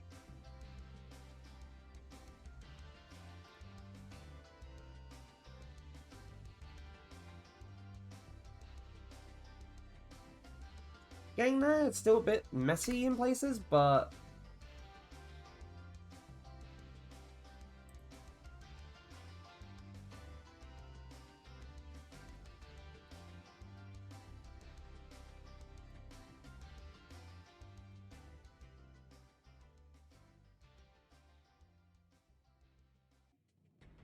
At the very least, this just gives me the opportunity to tweak it in a way that I feel like would work.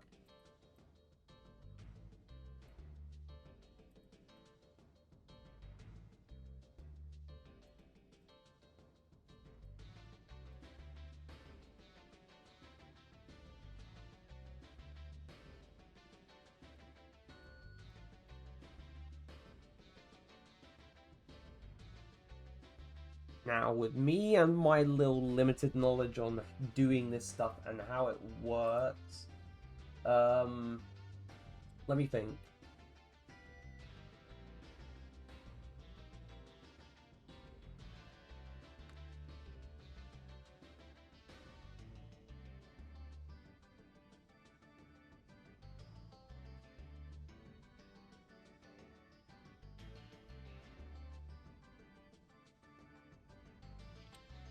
Right. My brain's having a moment. Hold on. Right. Okay, so although this was doing stuff with the mirror modifier, what happens when I apply it? Because I feel like that's just going to only have... Alright, let's go into object mode. Let's go apply. Oh, that didn't undo it at all, apparently. We just still have the text. Okay, so... Right, so in future, I know now that if I just want to do a thing, then I could just do it while the mirror modifier is active, if it's applicable. If I'm not wanting to have like some asymmetry with the object, I could just do it while the mirror modifier is, you know, in effect and hasn't been applied, and then just, you know, do things that way, which is pretty neat. That's pretty cool. So happy I found that out. I'm gonna do the old export now. Export FBX.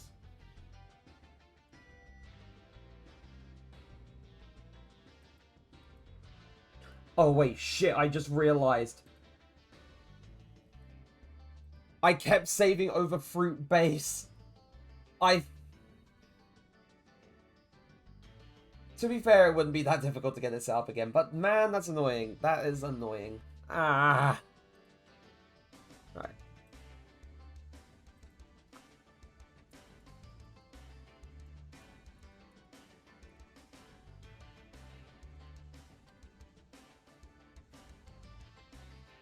Okay, to be fair, did I export only my selected stuff? Export FBX. Limits to mesh. Limit to mesh. Okay, cool. Right, gonna save.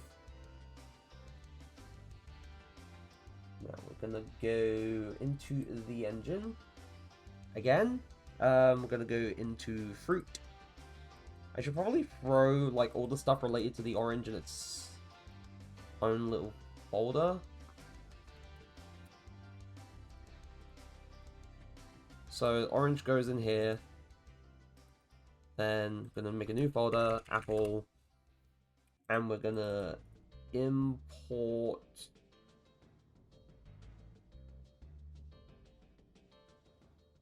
the apple. And I understand that's gonna be a problem. I want to make it two-sided, unlit.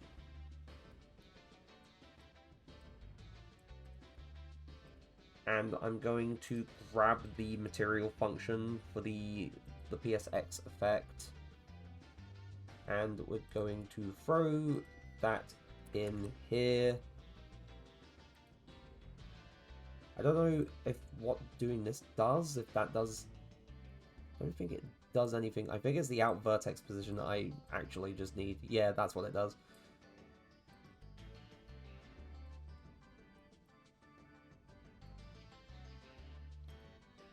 Oh yeah, no, now I remember. It's the pixelization amount. That's what that does.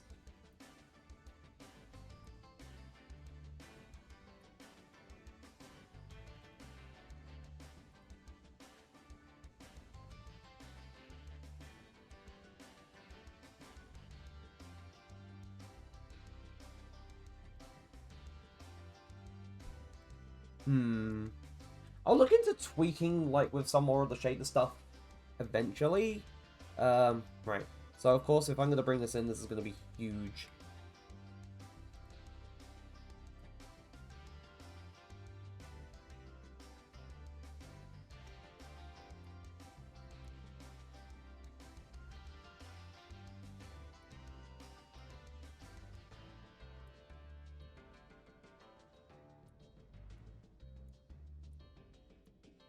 So this is an apple. This is the apple. Ideally, like, although, like, this isn't too much of an issue because it's just a collectible and whatnot, but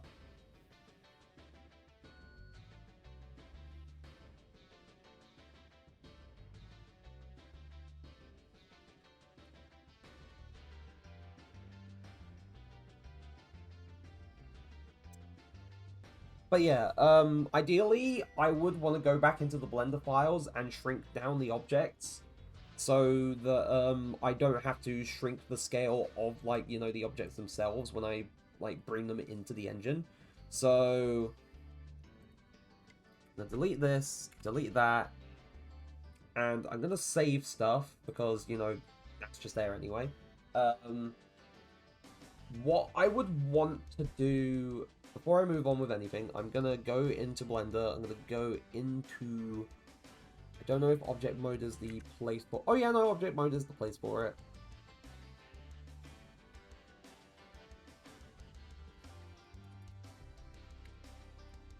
Yeah, right. So I'm gonna scale down the apple to 0.25 of its size. I'm going to export the FBX and limit it to mesh. It's going to be apple.fbx, and we're going to open recent. We're going to open the orange, and then scale. Wait, are we in a? Yeah, we're in object mode. We're going to scale it down to 0.25 of what its size was. Save it and then export it. Also, I do apologize if my voice is a little bit, like, mildly croaked, because, work was busy yesterday and today, and because of that, there's been, like, the tills have been ram-packed, and there's been just, well, so many times where I've had to... Sorry, so many times where I've had to call out loud to try and get the attention of people waiting in the queue. Simply due to the fact that there's like a huge ongoing sale at where I'm working, and because of it's 50% off. Like, wow. A lot of people do love very good deals. So, yeah, no, definitely has been a lot more intense at work the past 2 days, which is kind of crazy. I thought Christmas was bad, but in actuality, this one sale has dwarfed that entirely, which is crazy. It's absolutely insane.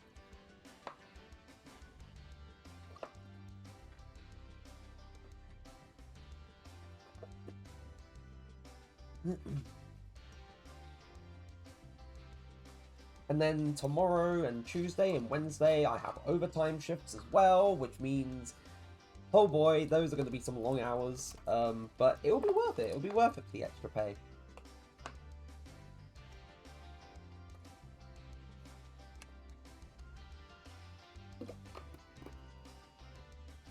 Cool. But yes, I have shrunk those down. I'm going to go back into the engine. Going to re-import. So now if I bring that in, that is... Yeah, that's smaller. That's what I brought it down to initially when I had it its original size.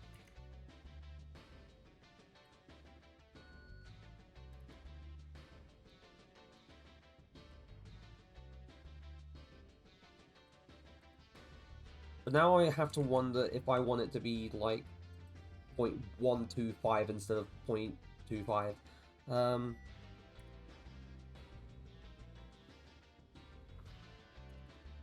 So I'll scale it down. So I'll scale that down to half of what it is now.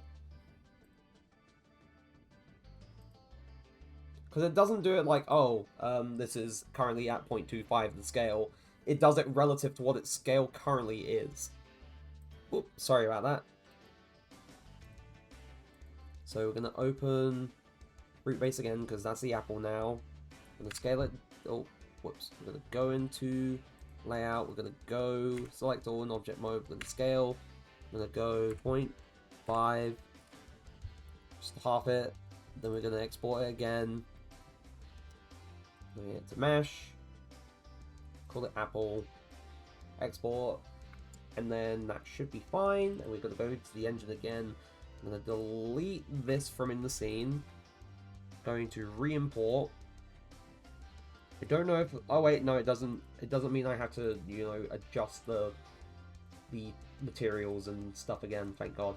I'm going to close all of these, because I don't need all of these open. So I'm going to bring this in. That's way better. That's a way better size.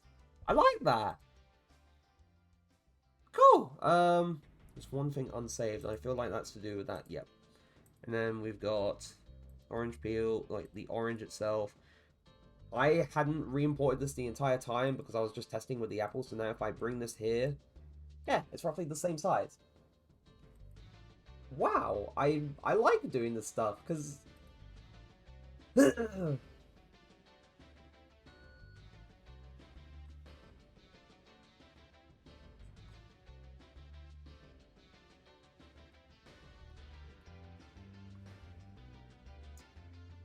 God, I'm pretty happy with this. I'm happy. I'm happy with how this is looking so far.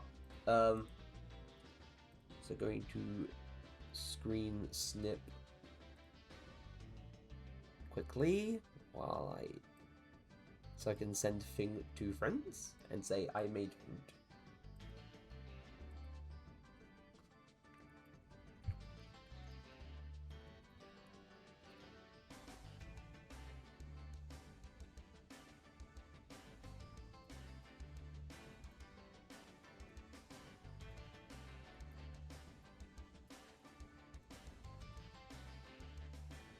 I made fruit. But yes, those bits are done, or those two fruits are done.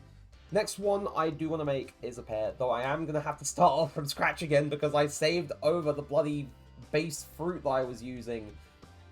I got carried away, okay? I didn't intend to get carried away, but nonetheless, I got carried away. It happens. It happens.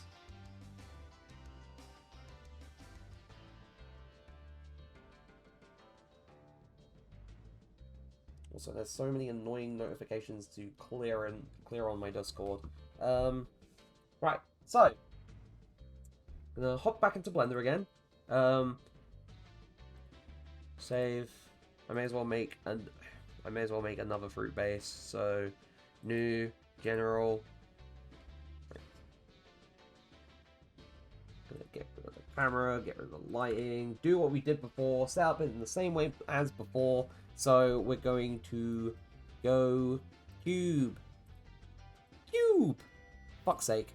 Oh, sorry. Sorry about that. Force a habit. Force a habit when something goes wrong and it's annoying. I'm sorry, I'm sorry.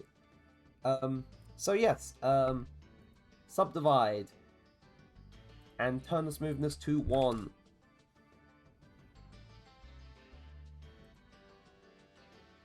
And then select all.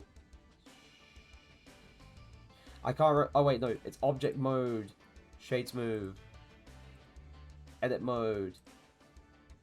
Go into wireframe. Delete the vertices, and then add the mirror modifier. I don't think I didn't select the shape.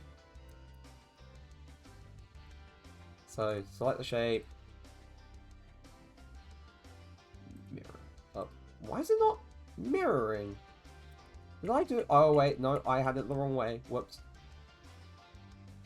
Front orthographic. I deleted the wrong.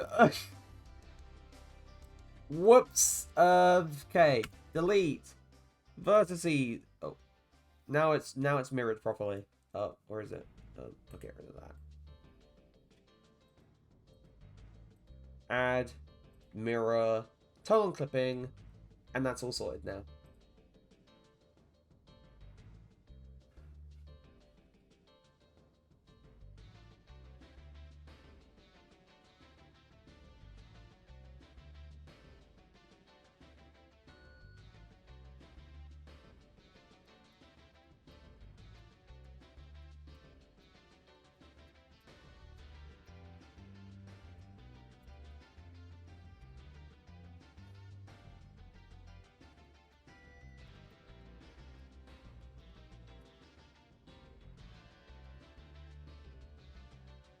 Right, okay, so the last of the three main fruits that I wanted to make were pears. So, pear.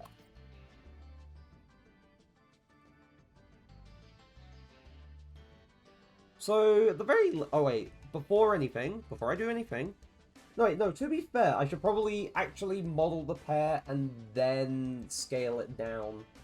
Probably, because... Yeah, that will probably be best. So...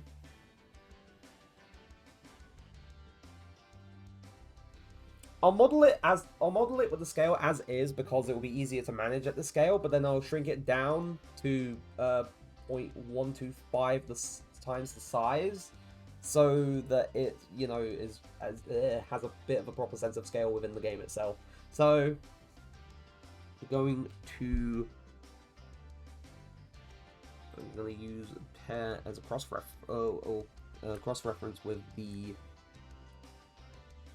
picture of the pair that I have. So we're gonna go into select, go on the Z, gonna scale it inward. That's not right.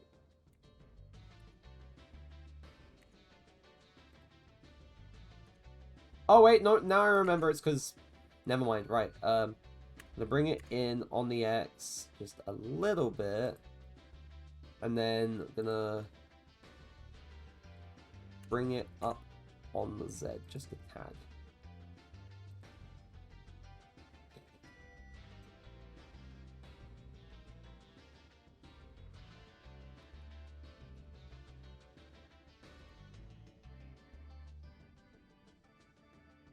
So I'm gonna bring this one little vertex down slightly. Bring this down. And trying to think. So if I take the take these two faces, I'm going to extrude like this. But then I want to scale it in slightly there, but then bring it in more on, like, with the edges here, because that doesn't look right.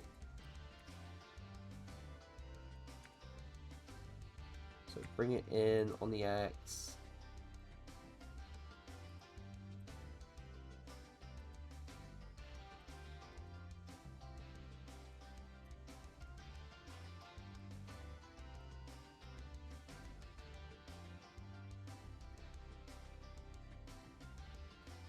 Do that.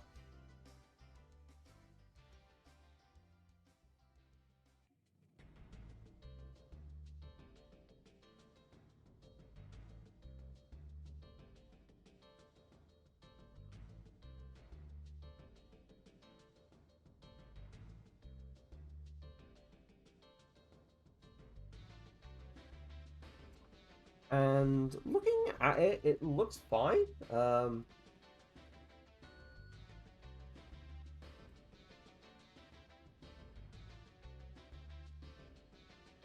Think that's my opinion. Just gonna. You know, this looks fine like a pear. I do need like a little bit for the stickers again, just like the apple as well. So I'm going to go to the thing, I'm going to bevel.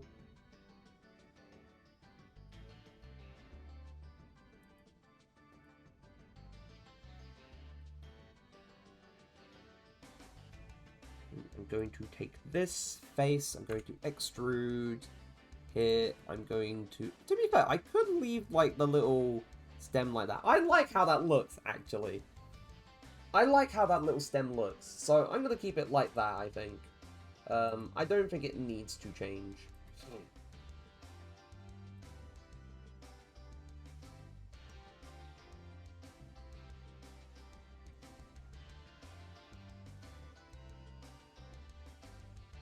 Right. So this is going to be pear. And I'm not going to make another fruit base, considering the fact that I was only going to make 3 types of fruit to use, like, interchangeably. And I'm going to break down how I'm going to, I guess, do that, I guess, in a way, I suppose.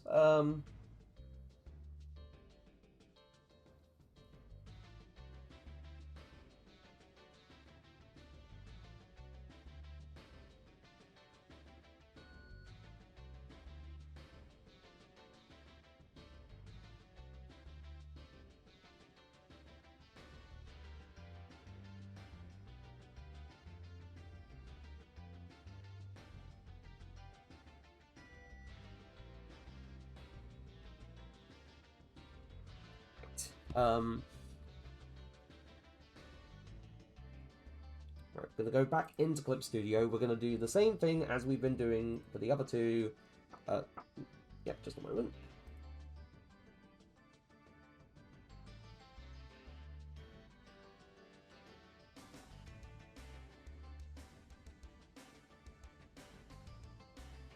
Right, sorry about that.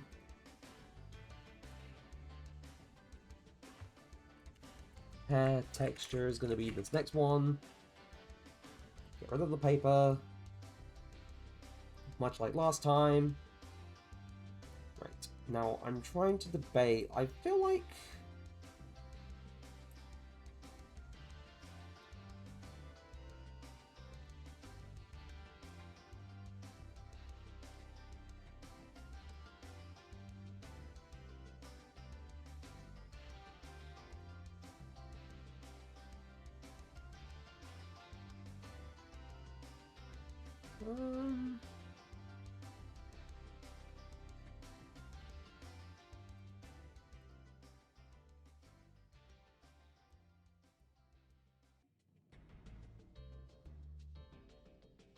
yeah, that looks more like it. That looks more like a pear color.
So that's a good green for the pear. I'm trying to debate. Right, I'm gonna have to go a little bit darker again. And then for the apple texture, maybe like have that be a little bit like probably like towards like halfway again. like the last time. So, oh wait, not that large of a airbrush. Whoops.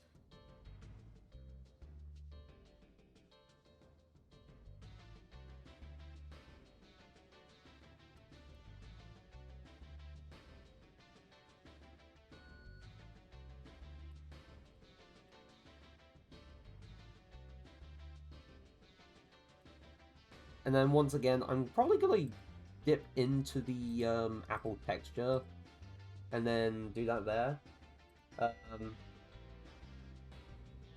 Just to make it easier rather than me fumbling around trying to find the exact color that was used again. So I'm gonna do that, make a rectangle bit, pop that there. It's gonna be pair texture, we're going to export. You know, you can't see me doing this, because this is only on the bloody, like, focusing on the window and, like, on the application capture and not, you know, actually on the display. We'll quickly nip back into Blender. I'm gonna go to UV editing.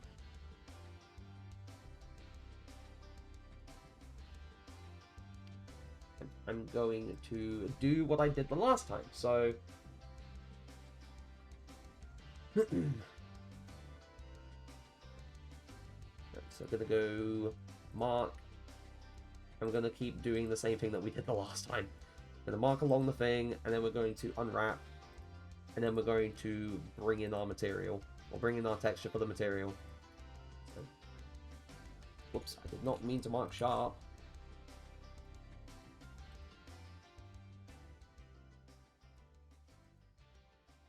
Actually, I don't know what mark sharp does.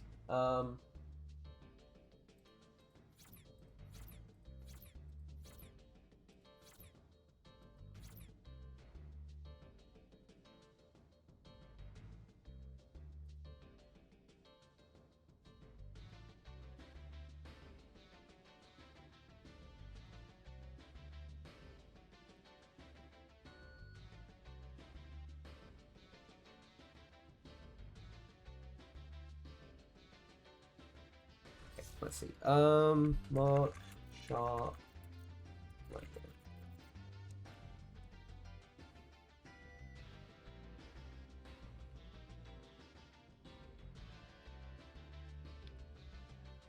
there. Okay, I don't understand the results it's given me. I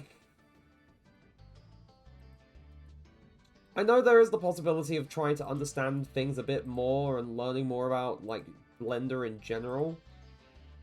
So, on that note, definitely should try and follow up on, like, one of the little online courses that I bought last year, which was, like 3D modeling in Blender along those lines, so...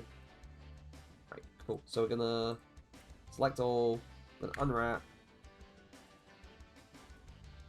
and now we have a very solid hair UV.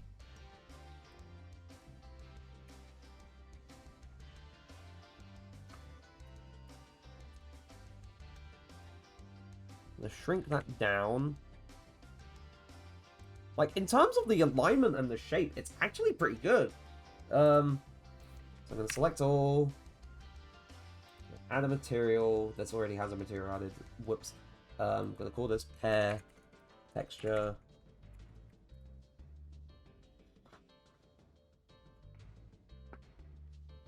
Sorry about that. Was clicking my back. Ouch. Anyway, we're going to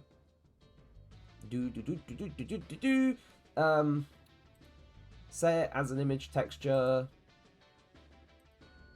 Gonna open the pair texture.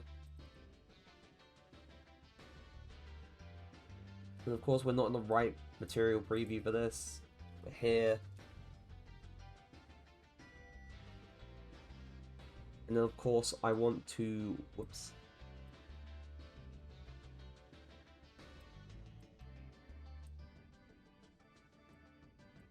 There we go. Whew. Right, just gonna get rid of specular, we're gonna get rid of roughness. Don't want sheen tint. Don't want clean coat roughness either. So, now we're just going to do what we did last time. We're just going to keep repositioning things and make sure things are, like, aligned where we want them to be, so...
Things are looking a bit odd.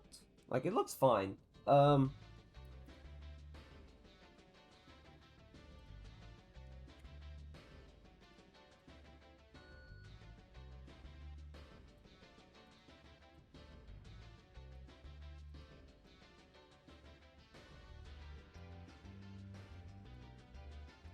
it is just a matter of moving these around and making sure that things are in the right place.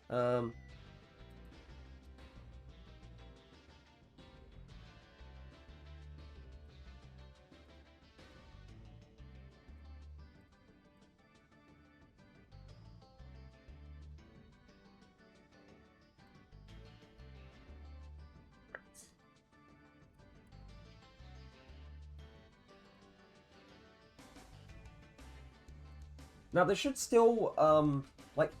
Now, there's one thing I'm curious about. Hopefully, it should still just, like... If I just say it, like, as the mesh and what... Oh, wait. Before I forget. Scale 2.125 of its size. And then export the FBX. I forgot. So mesh pair.fbx. Then go into the project, collectibles, fruit. Sorry about that.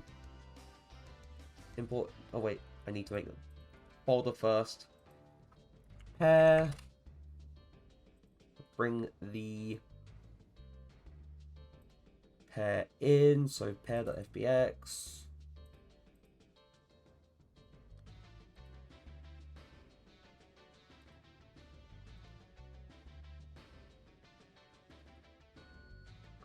Go into this. I don't want it to be lit, so two-sided,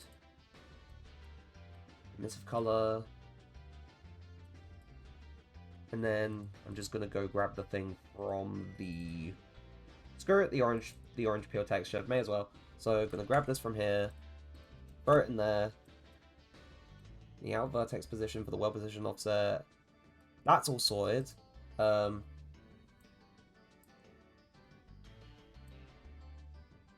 I wonder if the pixelated texture UV is supposed to be the pixel depth offset.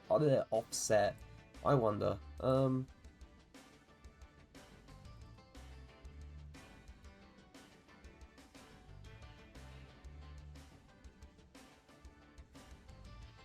wonder. We'll test this out. We'll test it out with the pair. So fruit, pear. We're gonna bring the pear in here.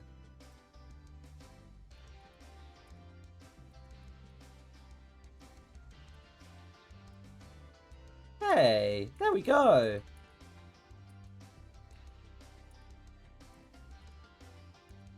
Those are our three fruits.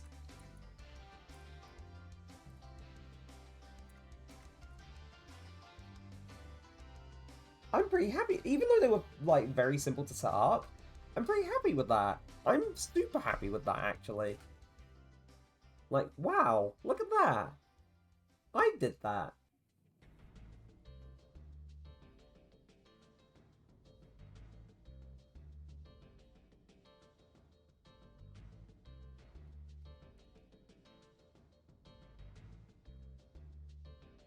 Ah, gosh.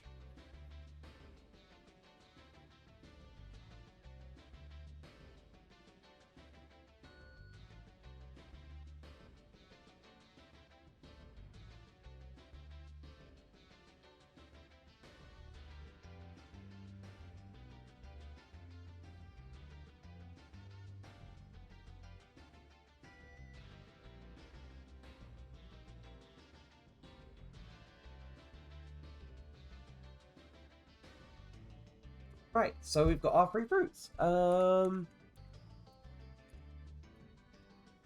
one thing I want to quickly focus on before I do anything else in Blender, I'm going to keep Blender open, but one thing I do want to focus on is with the fruits in particular. Can't remember if this was primary collectible. This was marked as a... No, they were both marked as cheese.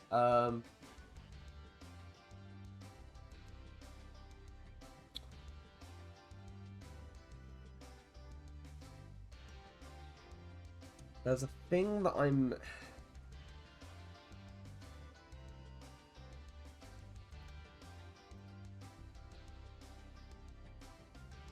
Let me think.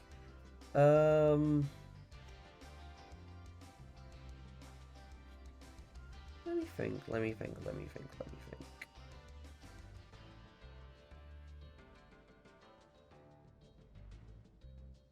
It's to do with setting the mesh. It's to do with setting the mesh.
It's right. I need to look at the notes from another project that I was like learning with. So it's gonna be projects, GitHub. There it is. Source. Yeah.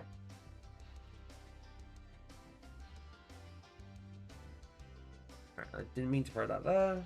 That goes here. So go in mesh, get skeletal mesh. Yeah, but that sets the skeletal mesh. But what about setting the actual, like, static mesh?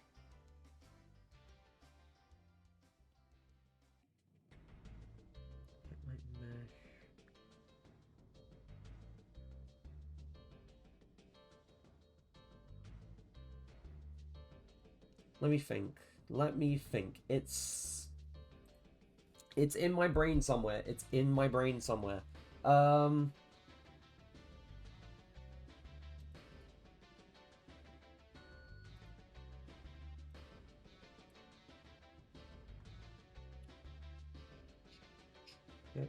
item. Oh yeah, right. And then so use. Okay, cool. I think I have an idea for how to do this. So I'm going to open Rider, just so we can sort this out. So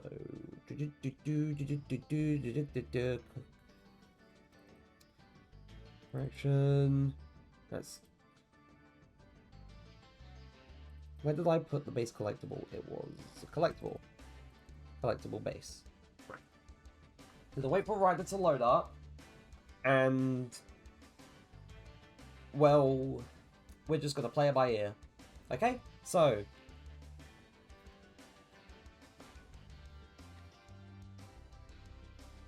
Oh, gosh. So collectible base. I'm gonna get rid of the base ability system component because this was all the stuff I was fixing last time. Also get rid of the player character. So what I want is a new property.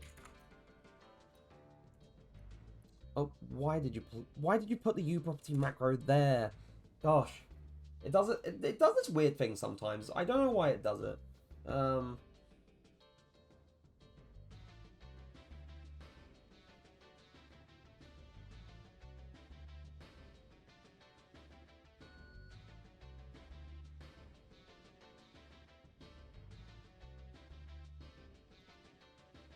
Private, so it's gonna be,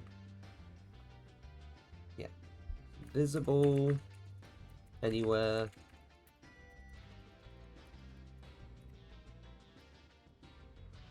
I'm gonna say blueprint rewrite, and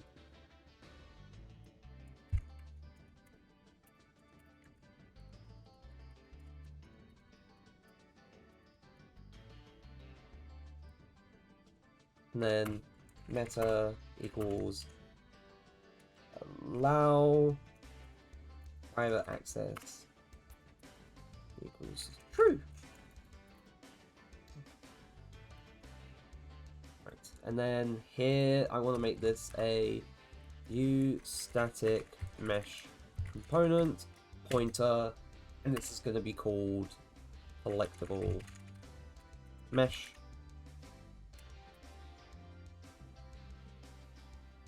And then in the collectible base, in the constructor, I'm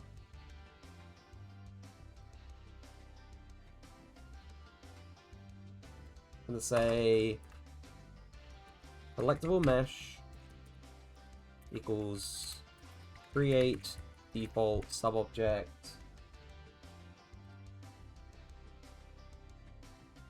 and double check a thing as well just to make sure that how I did it in the other thing was the same here. Yep, I would. Yep, right, so view static mesh component.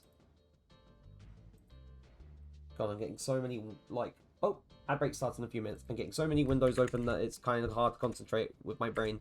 Item, no, collectible mesh. And then set root component collectible mesh. Right.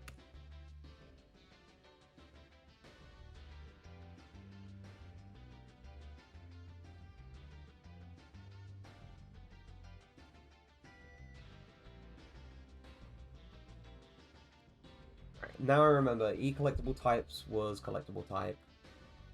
So, and that was for like the primary and the secondary collectible. So,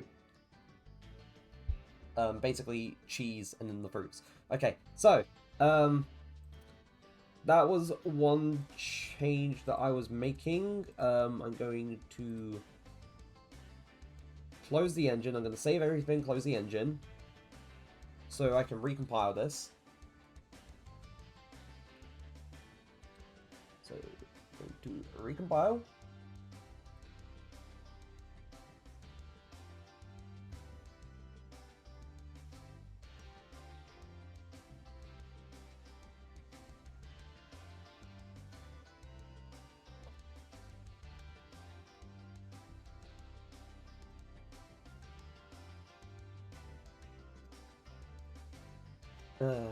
Just one of those moments.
That break's starting, so we'll be right back.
Oh wait, wrong window.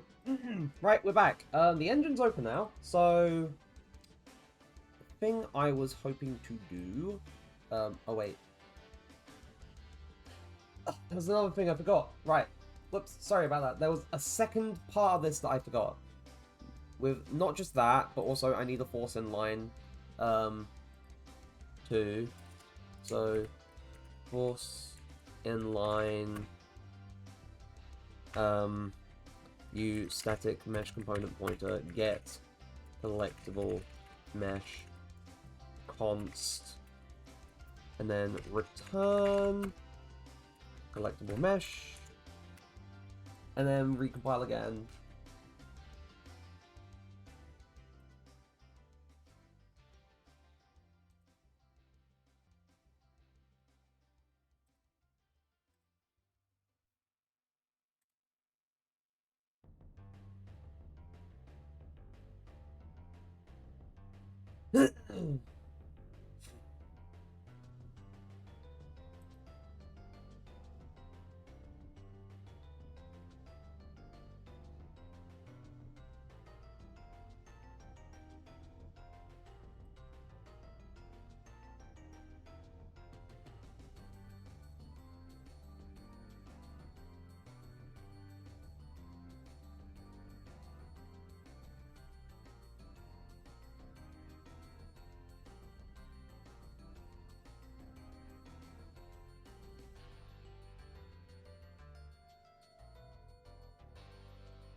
Okay. Oh gosh. Engine's open again. So now if I go into the blueprints, that's the wrong one. Collectibles, temp collectible. Right, this is the thing that I'm wanting to test. So, event graph, begin play. So, in begin play, right,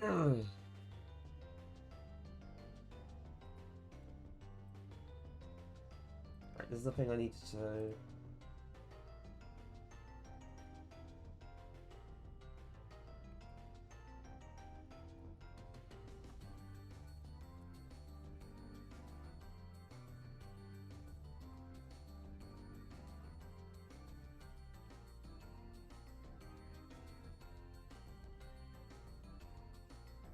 Right, so that variable, I called it, right, let's go back into the code.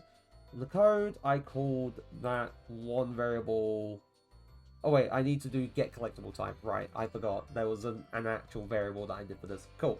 So, there, engine, get collect. No, why? Oh, I didn't make it blueprint callable. Whoops. I also need to make both of them blueprint callable. Whoops. U function blueprint callable, and then whoops, U function blueprint callable.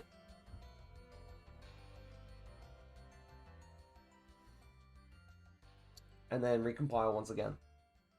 Small delays, but we're getting there. We're getting there indeed. So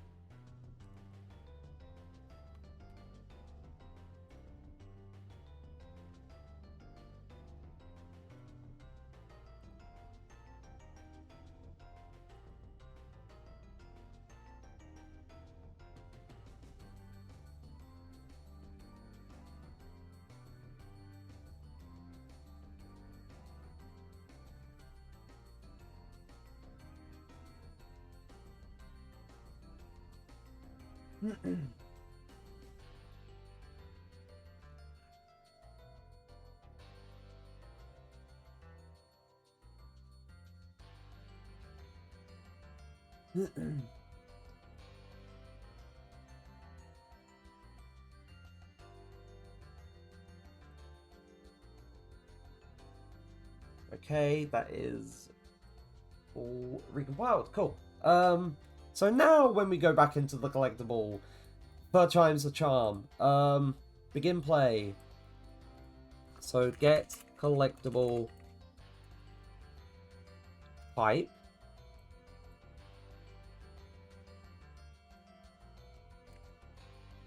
Oh, actions taking a unsupported enum type.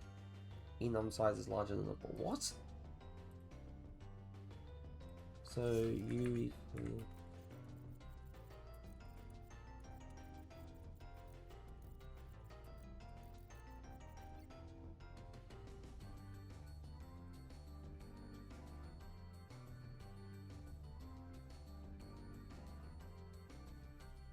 Collectible types. Apparently there's a thing that I might have missed. So collectible types.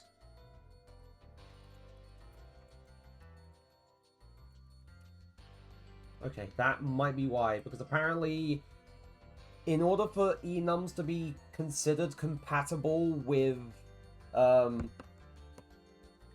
Unreal Engine Blueprint, they need to inherit from UNA.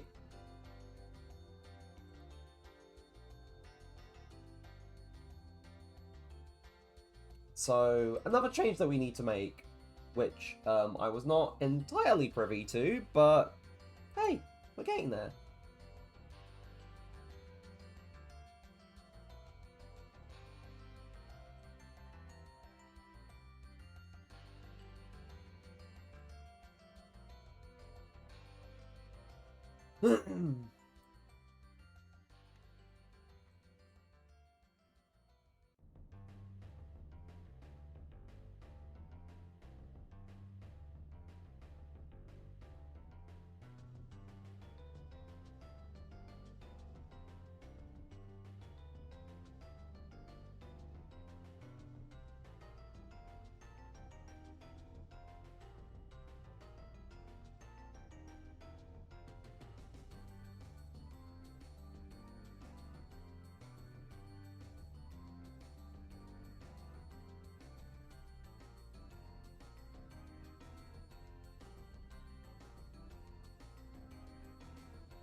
Right, engine's open again. Right. Fourth time's the charm. It keeps throwing me back in here. I'm gonna close these windows for the time being. So we're going to say get collectible type. And now it returns, there we go, much better. So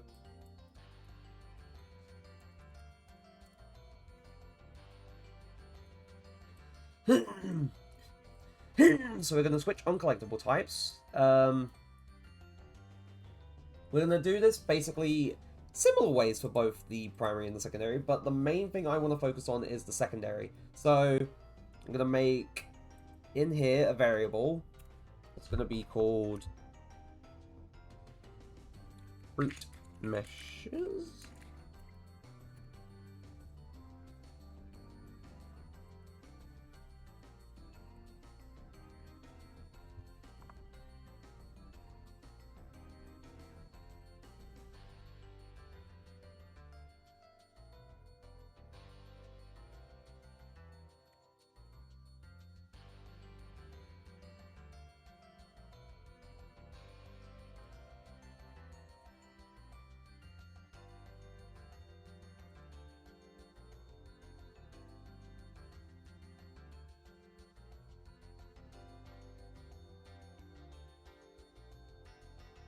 This engine basic shapes cube.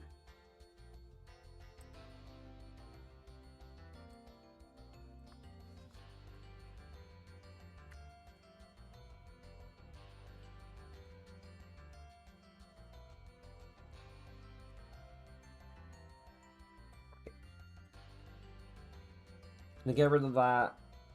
Wait. I realized that may have broken it. It did. But we'll fix those. Oh, wait, that should be uniform.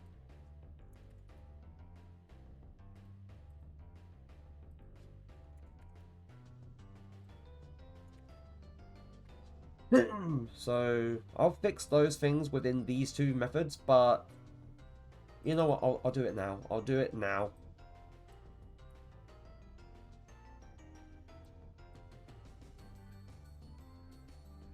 Right, that fixes that in there, and then we go into the other method.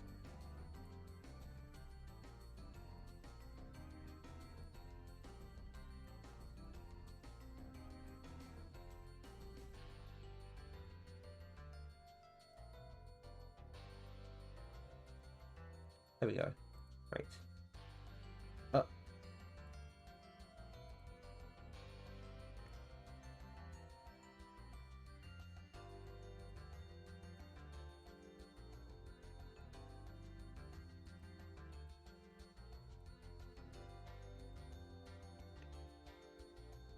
There we go.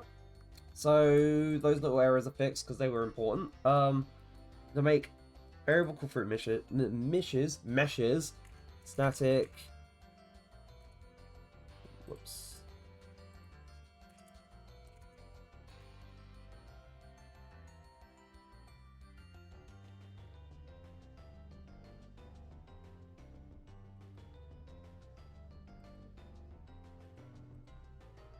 And I'm going to make this an array.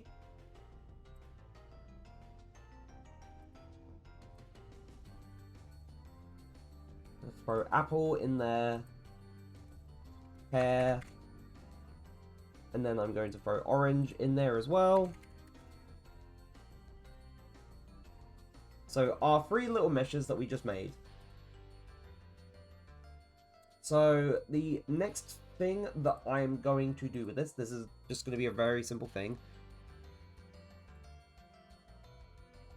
So random int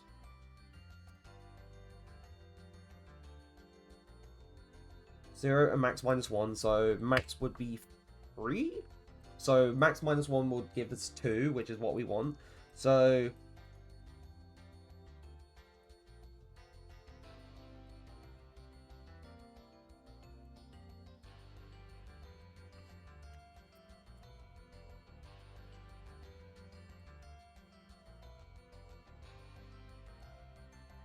And then we set our so get collectible mesh, set static mesh, and we want to set it to that. So simply put, this is very simple. So on begin play, we're going to check whether the collectible is a primary or a secondary collectible. So if it's a cheese or a fruit, using the collectible type that is assigned. At the moment, we don't have a mesh to set it to for the primary collectible, but for the secondary, we have our 3 fruits. We have apple, pear, and orange. Okay? Now, we take a random integer. We're going to get a random number from this between 0 and 3, or between 0 and 3 minus 1, so that'll give us either 0, 1, or 2, which corresponds with the 3 entries here. And whatever entry that it pulls, it will set the static mesh to that mesh. So I'm going to test it right now. Secondary collectible here, and then secondary collectible here.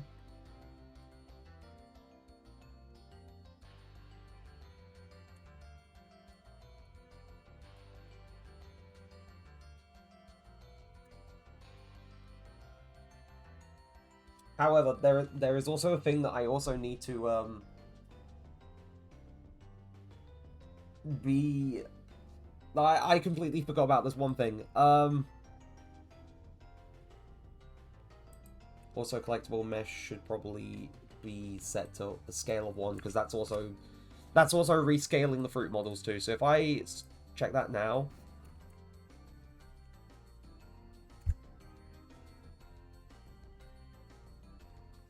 Right. Now, the other thing is that I do need to set it to the right materials. And this is where having 2 materials for the orange might have been a problem.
Oh, there we... oh, wait, no, I didn't need to do that in the first place.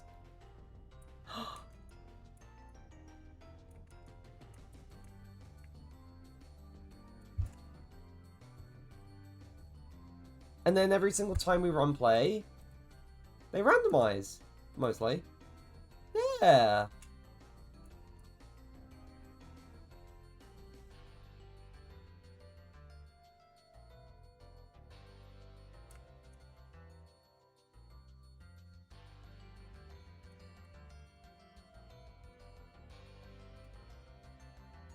I also realized that doing the thing with,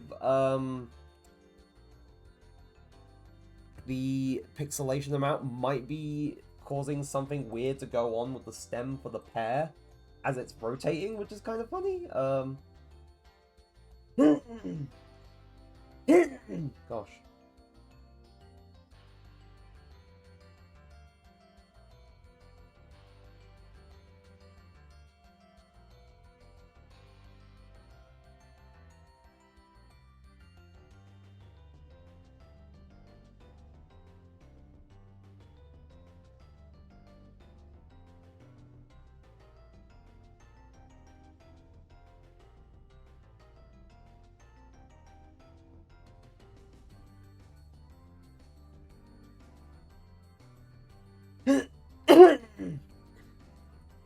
But yeah, so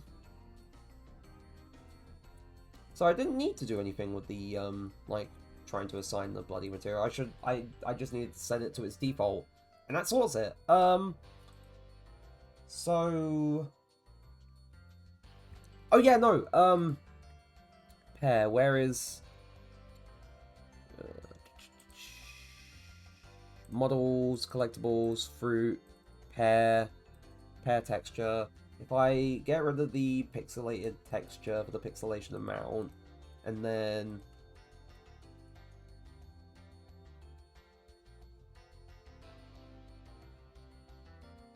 I think it just does funny stuff anyway, which is kind of funny.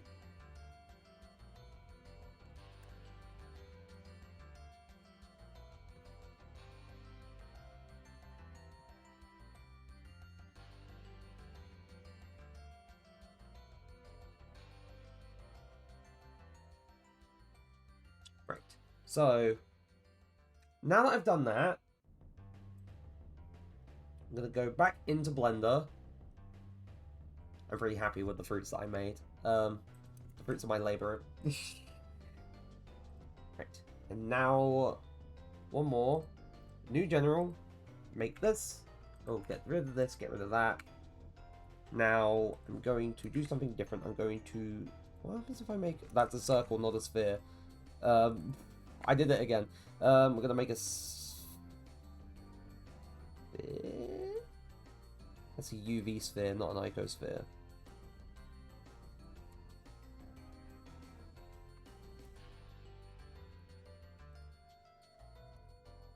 And then if I was to add an icosphere, I wouldn't really get what I wanted anyway, because that's all dependent on, like, number of subdivisions. And that doesn't really give me the shape that I want, so...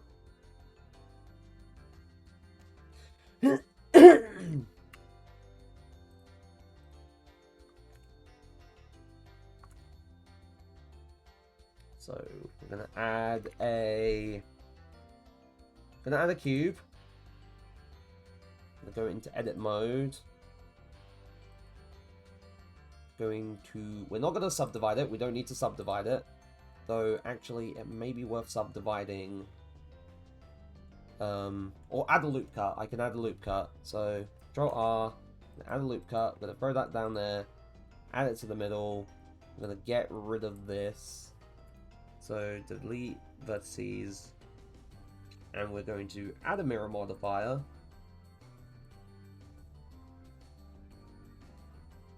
And then enable clipping.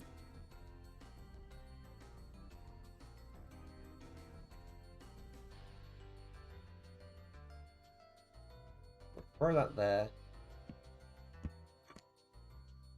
And at the moment that just looks very basic and simple, so I'm going to go onto this edge here and this one here. Going to subdivide them both. So we get two edges there. And I'm going to move this out on the wire. Oh, wait.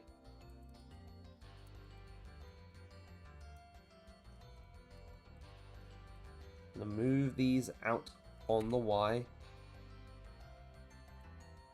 And then only select that one there. Move it out a little bit more on the Y. We basically have our cheese. To be fair, cheese was going to be the easiest bloody thing to make, because it's just this.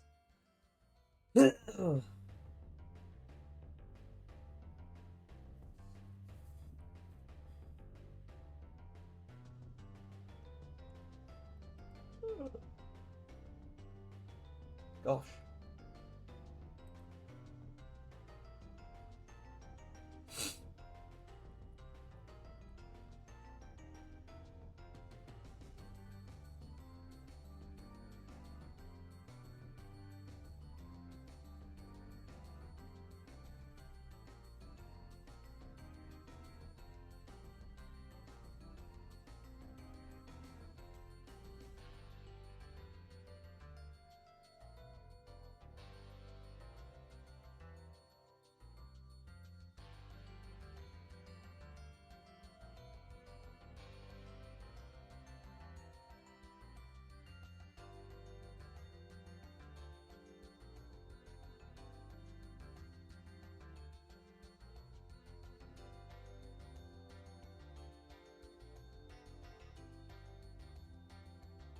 Right.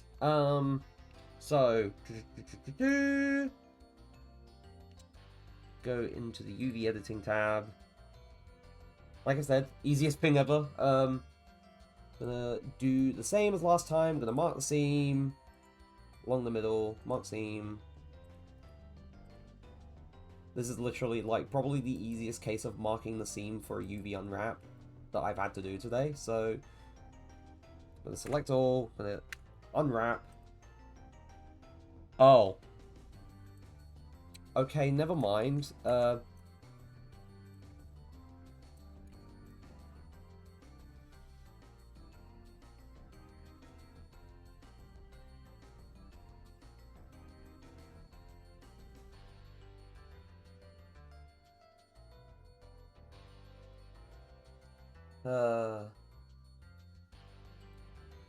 Like, you gotta be kidding me. I thought it was like, you unwrap this bloody thing and it's just...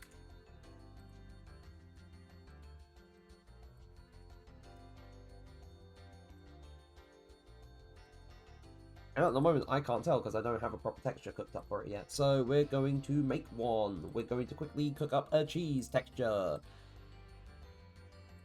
I'm gonna call it cheese texture.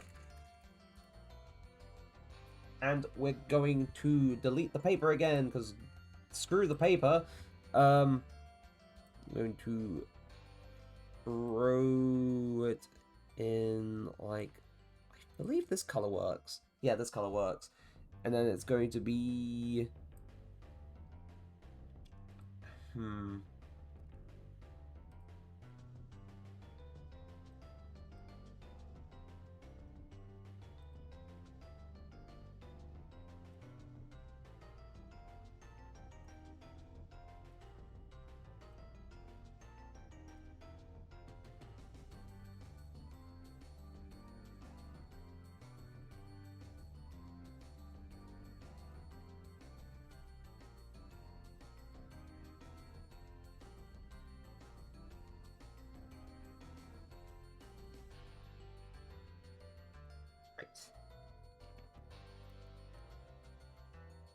This is what I'm going to use as our tentative cheese texture.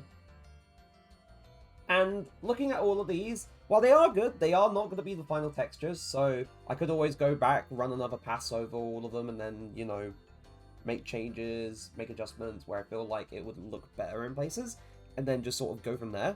But yeah, but for making sure this is all working, this is going pretty well, so I'm pretty happy with that.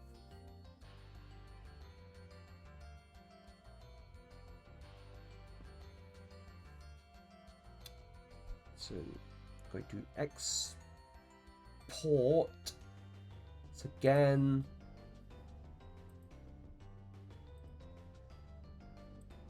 Then go back into Blenderino. Gonna go make a material, make a new material, cheese. Wait, no specular. Turn it off. Use image texture.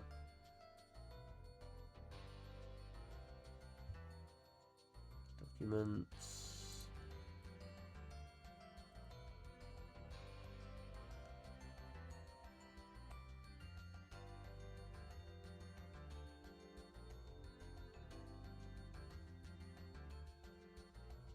I do need the material preview.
Hmm.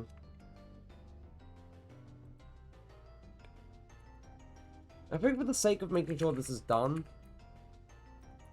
right, I'm gonna say cheese.blend, and I know that it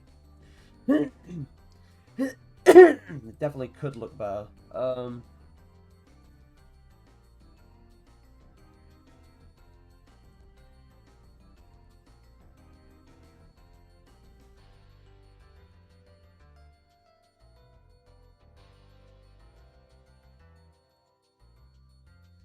I feel like part of it is definitely how, like, let me look at the edges and stuff.